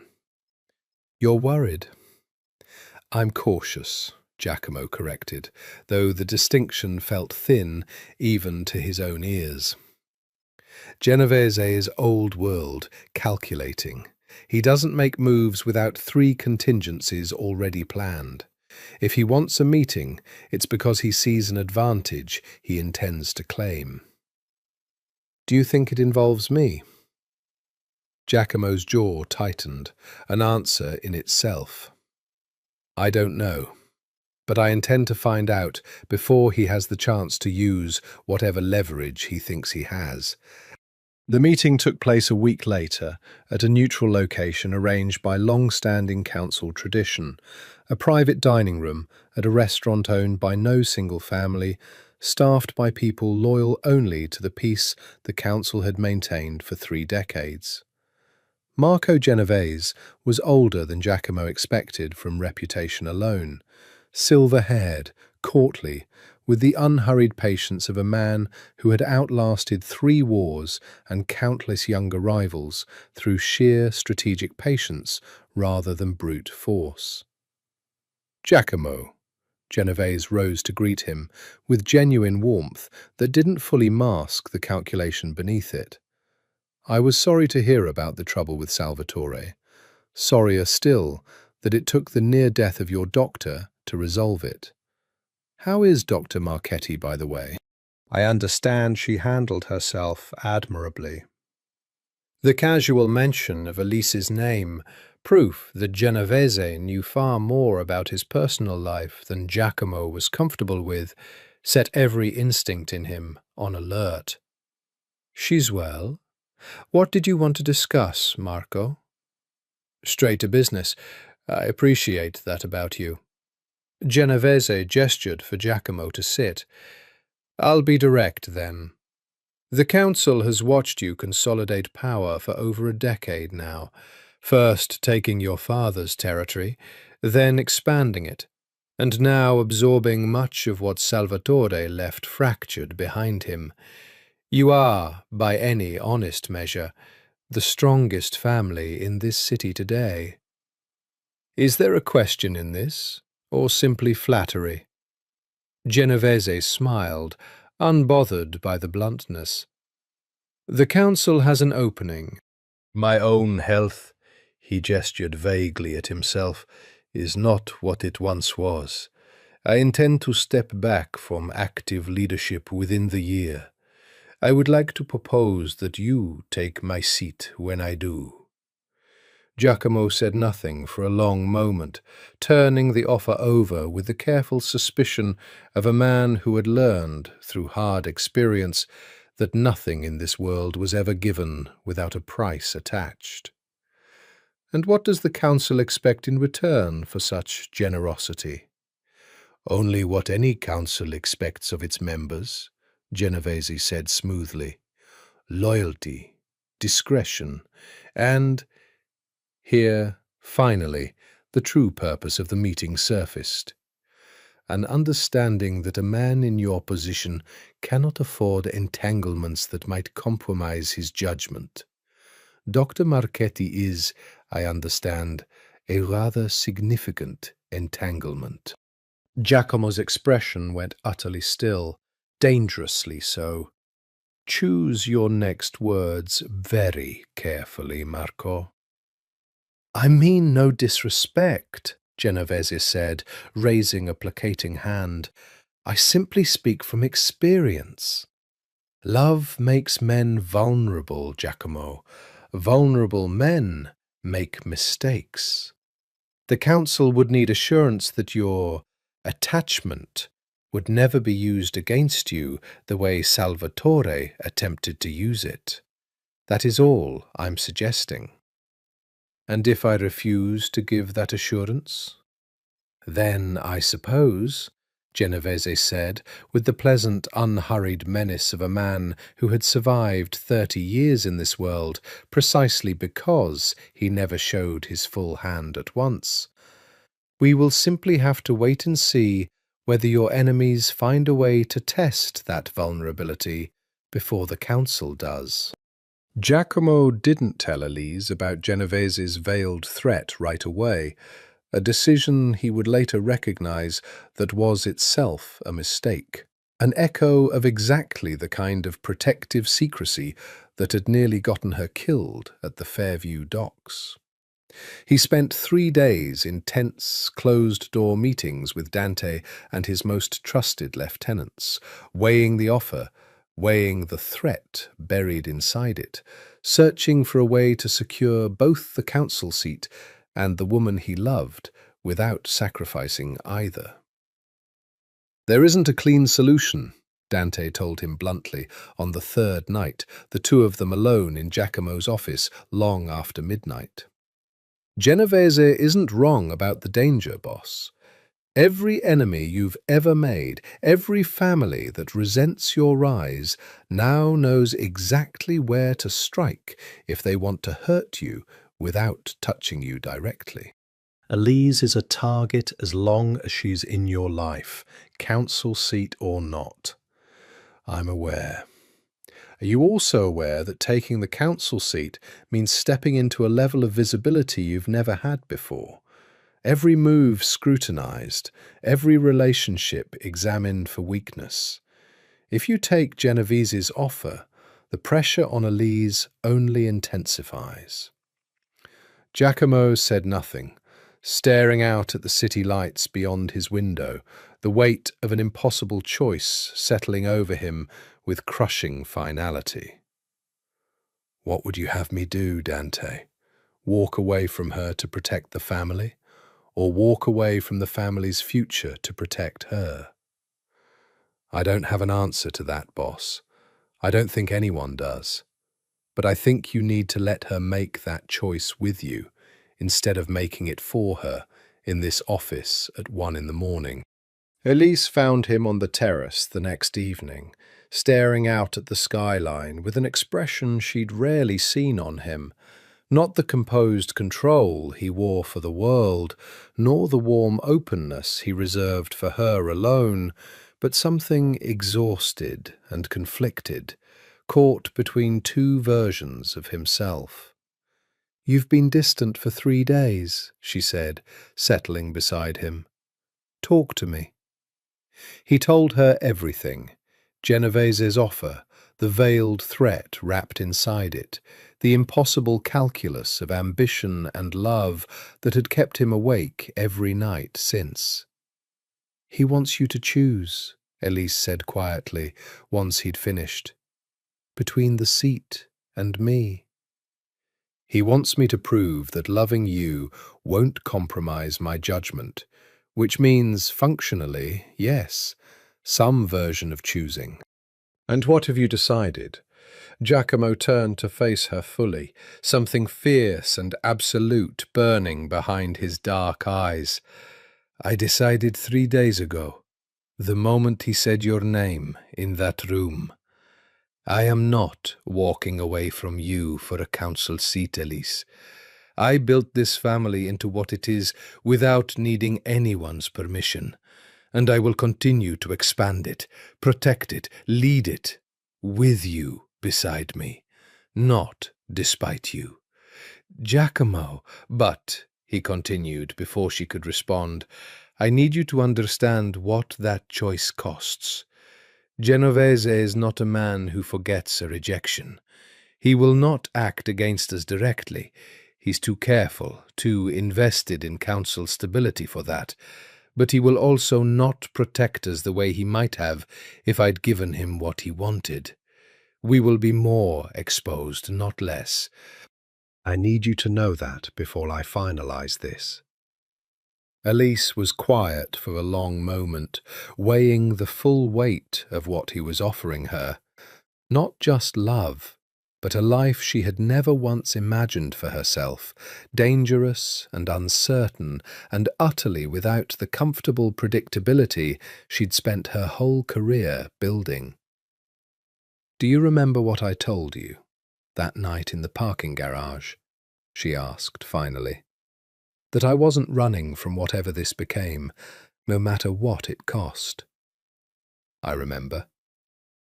"I meant it then. I mean it more now." She took his hands, steady despite the fear still coiled beneath her resolve. "I don't want to be the reason you compromise who you are, Giacomo. Not for a council seat, and not for anyone's approval.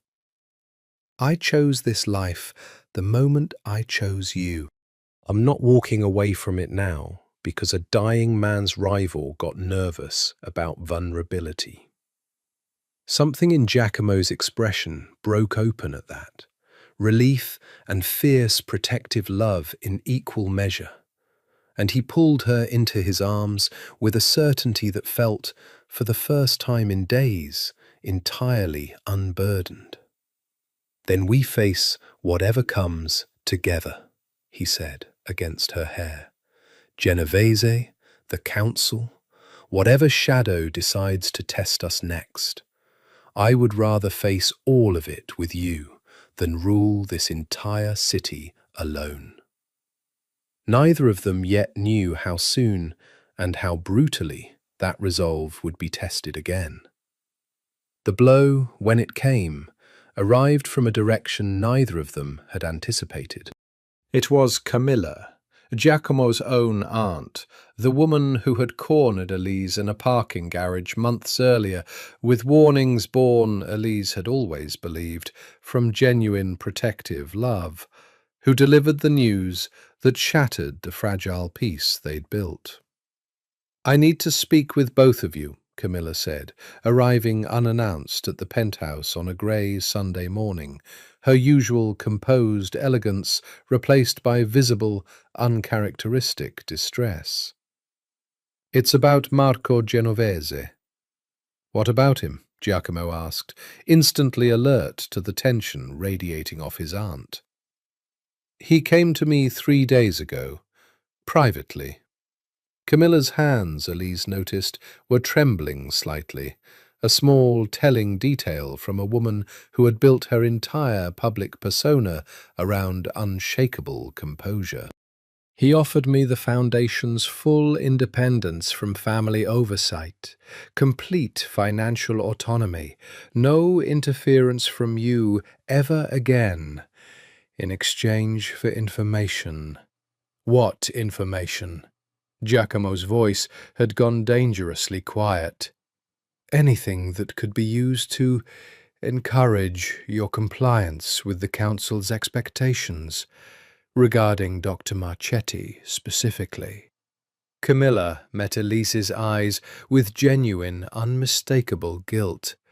"I want you to know, before I say anything else, that I refused him.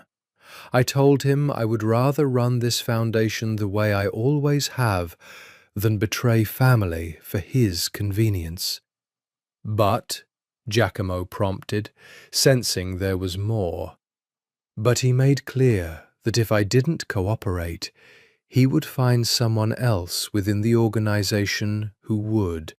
Someone with fewer scruples and considerably more resentment toward you than I've ever harbored." Camilla exhaled, steadying herself.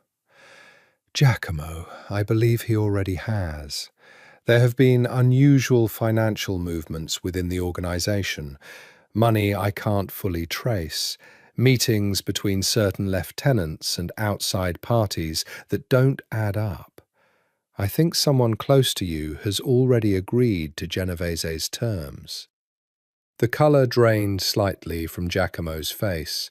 Not fear, Elise realized, but the particular cold fury of a man recognizing betrayal from within his own ranks, the single most dangerous threat a man in his position could face.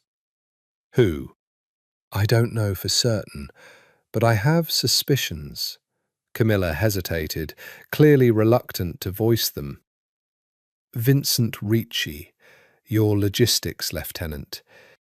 He's had access to your full schedule for years, including Dr. Marchetti's. Giacomo's jaw tightened to stone. Vincent Ricci had been with the family for 8 years, not inner circle, not someone Giacomo had ever fully trusted with his deepest secrets, but close enough, positioned well enough, to be genuinely dangerous if he'd truly turned traitor. Dante, Giacomo said, already moving toward the door, voice clipped with barely restrained fury. Get Vincent in a room, now. Giacomo, wait.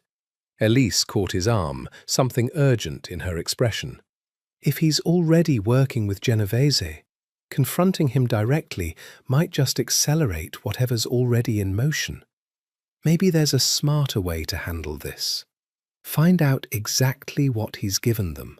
Contain the damage before he realizes we're onto him. Giacomo looked at her for a long moment, something complicated moving behind his eyes. Pride, she recognized, at her instinct for strategy, even in the midst of crisis, warring with the raw, protective fury that wanted nothing more than immediate, decisive retribution. You're right, he said finally, forcing himself to slow down, to think rather than simply react. Dante, quiet surveillance on Vincent. I want to know everything he's shared, everyone he's spoken to, before we make any move at all. But the surveillance, when Dante's men finally established it that evening, revealed something far worse than either of them had anticipated. Vincent Ricci wasn't just leaking information. He had already given Genovese's people Elise's full schedule for the coming week, including a solo trip to a medical conference in 3 days' time, a trip that would take her, for the first time since the Cavallo threat, entirely outside the protective perimeter of Giacomo's men. Elise had insisted, against Giacomo's fierce objections, on attending the medical conference, a 3-day trauma surgery symposium she'd been invited to speak at months earlier, before any of this began, an opportunity too significant to her career to simply abandon out of fear. I understand the danger, she'd told him, standing firm despite his visible reluctance, but I refuse to let Genovese or Vincent or anyone else dictate the shape of my entire life. I've spent months adjusting to bodyguards and secrecy and constant vigilance. I won't also give up the career I built before any of you. In the end, they'd compromised. Elise would attend, but with Rosa posing as a colleague throughout, and Dante running silent surveillance on the hotel and conference centre from a discreet distance, watching for any sign that Genovese's people intended to act on the information Vincent had leaked. The first 2 days passed without incident, Elise delivering her presentation on trauma protocol innovations to genuine professional acclaim, the ordinary rhythm of medical conference life, panels, networking, hotel coffee that never quite tasted right, providing a strange, welcome normalcy after months of danger and secrecy. It was on the 3rd night, during the conference's closing reception, that everything went wrong. Elise had stepped out onto the hotel's rooftop terrace for air, momentarily separated from Rosa in the crush of departing attendees, when a man she didn't recognize fell into step beside her, with an ease that immediately set her instincts on high alert.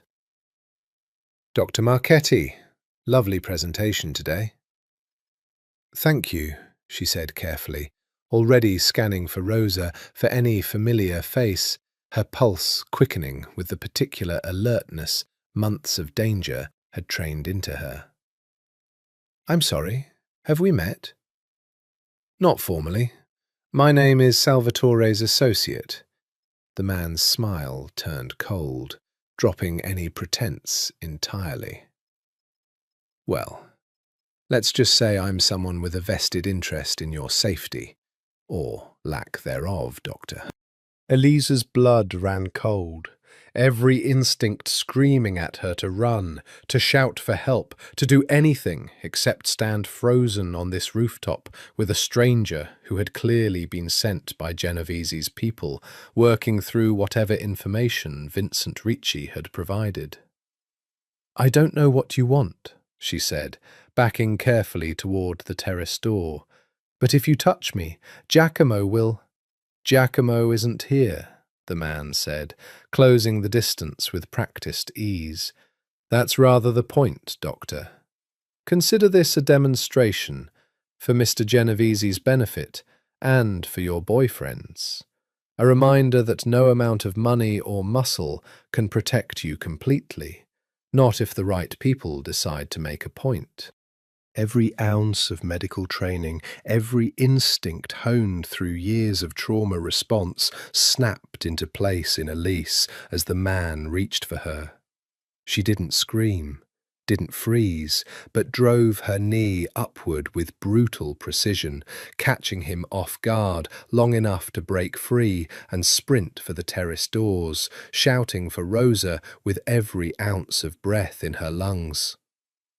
Rosa appeared instantly, weapon already drawn, positioning herself between Elise and the retreating attacker with the fierce efficiency of a trained protector, while hotel security, alerted by the commotion, converged on the scene fast enough that the man melted back into the departing crowd before anyone could stop him.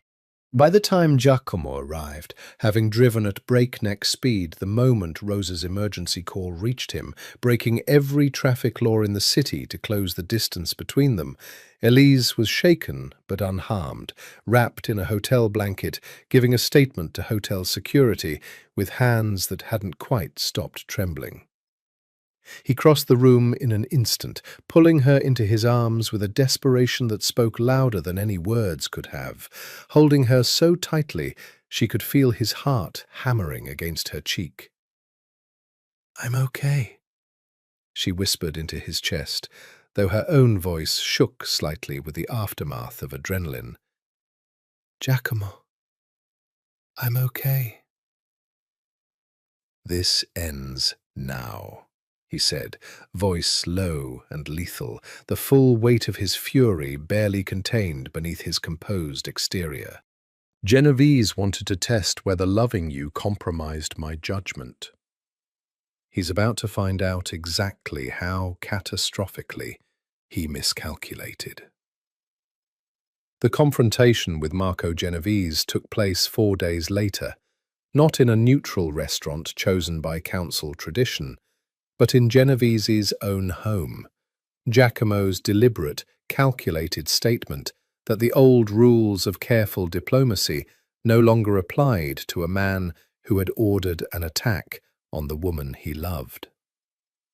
Elise insisted on being present, over every objection Giacomo raised, arriving beside him not as a vulnerability to be protected from the room, but as an equal partner in whatever confrontation was about to unfold.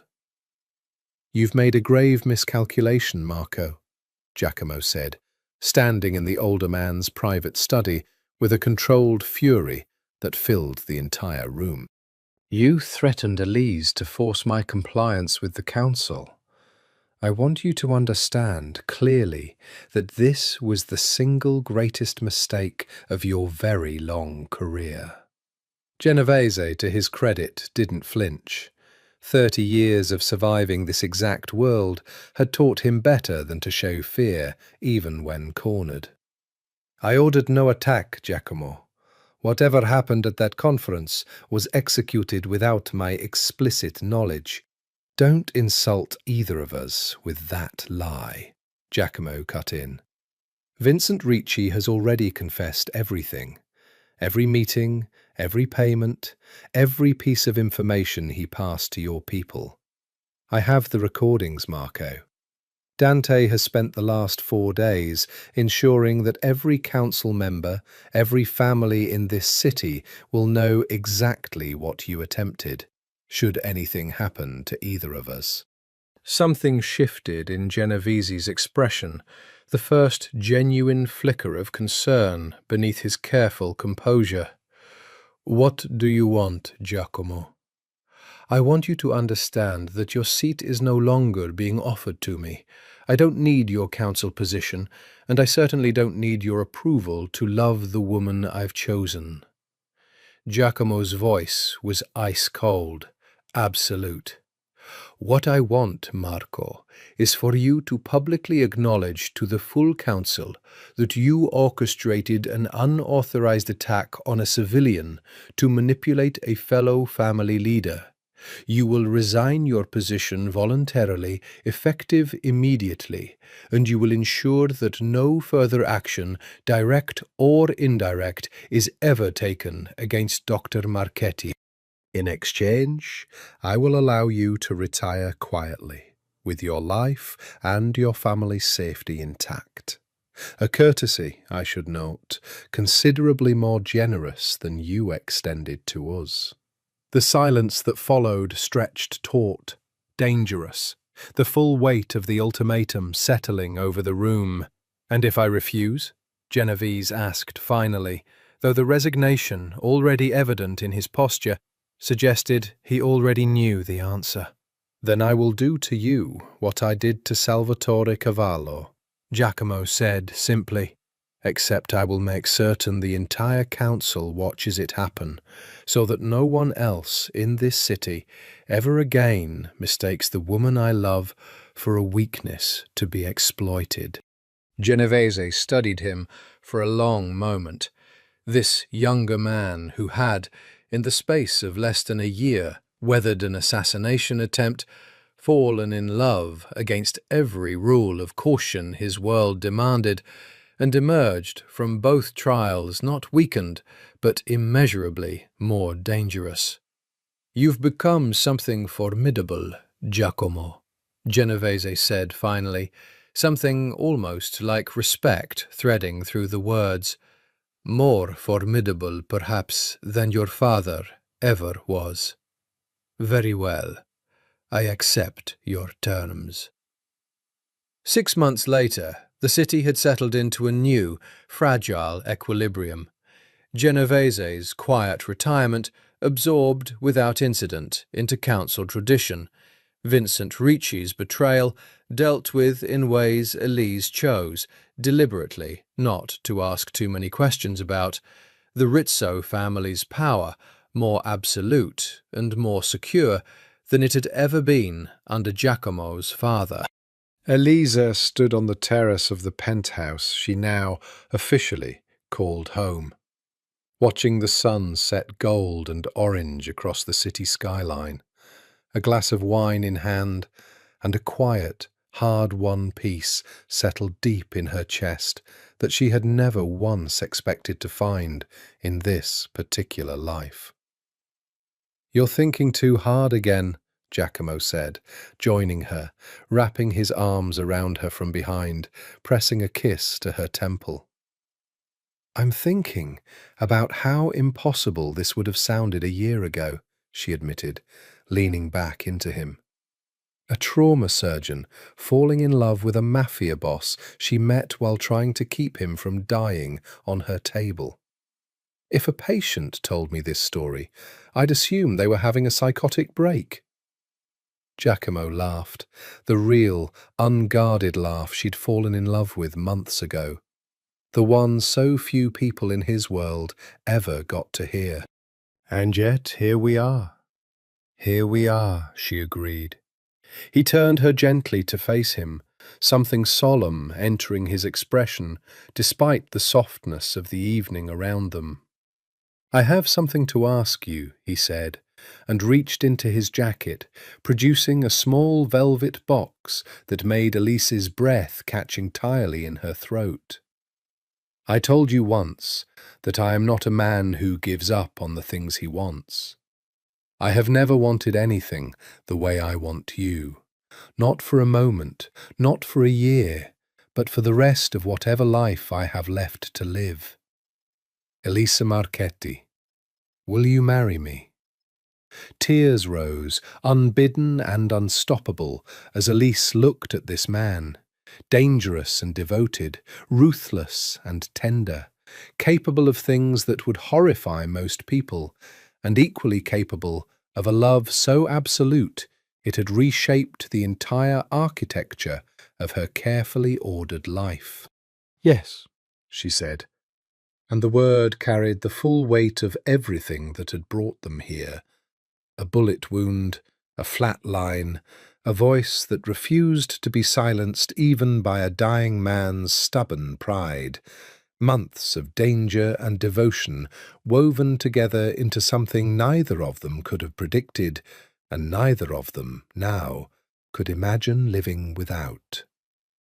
He slid the ring onto her finger with hands that for the first time since she'd known him trembled slightly, and kissed her beneath the darkening sky with a tenderness that held within it every version of himself he'd ever shown her.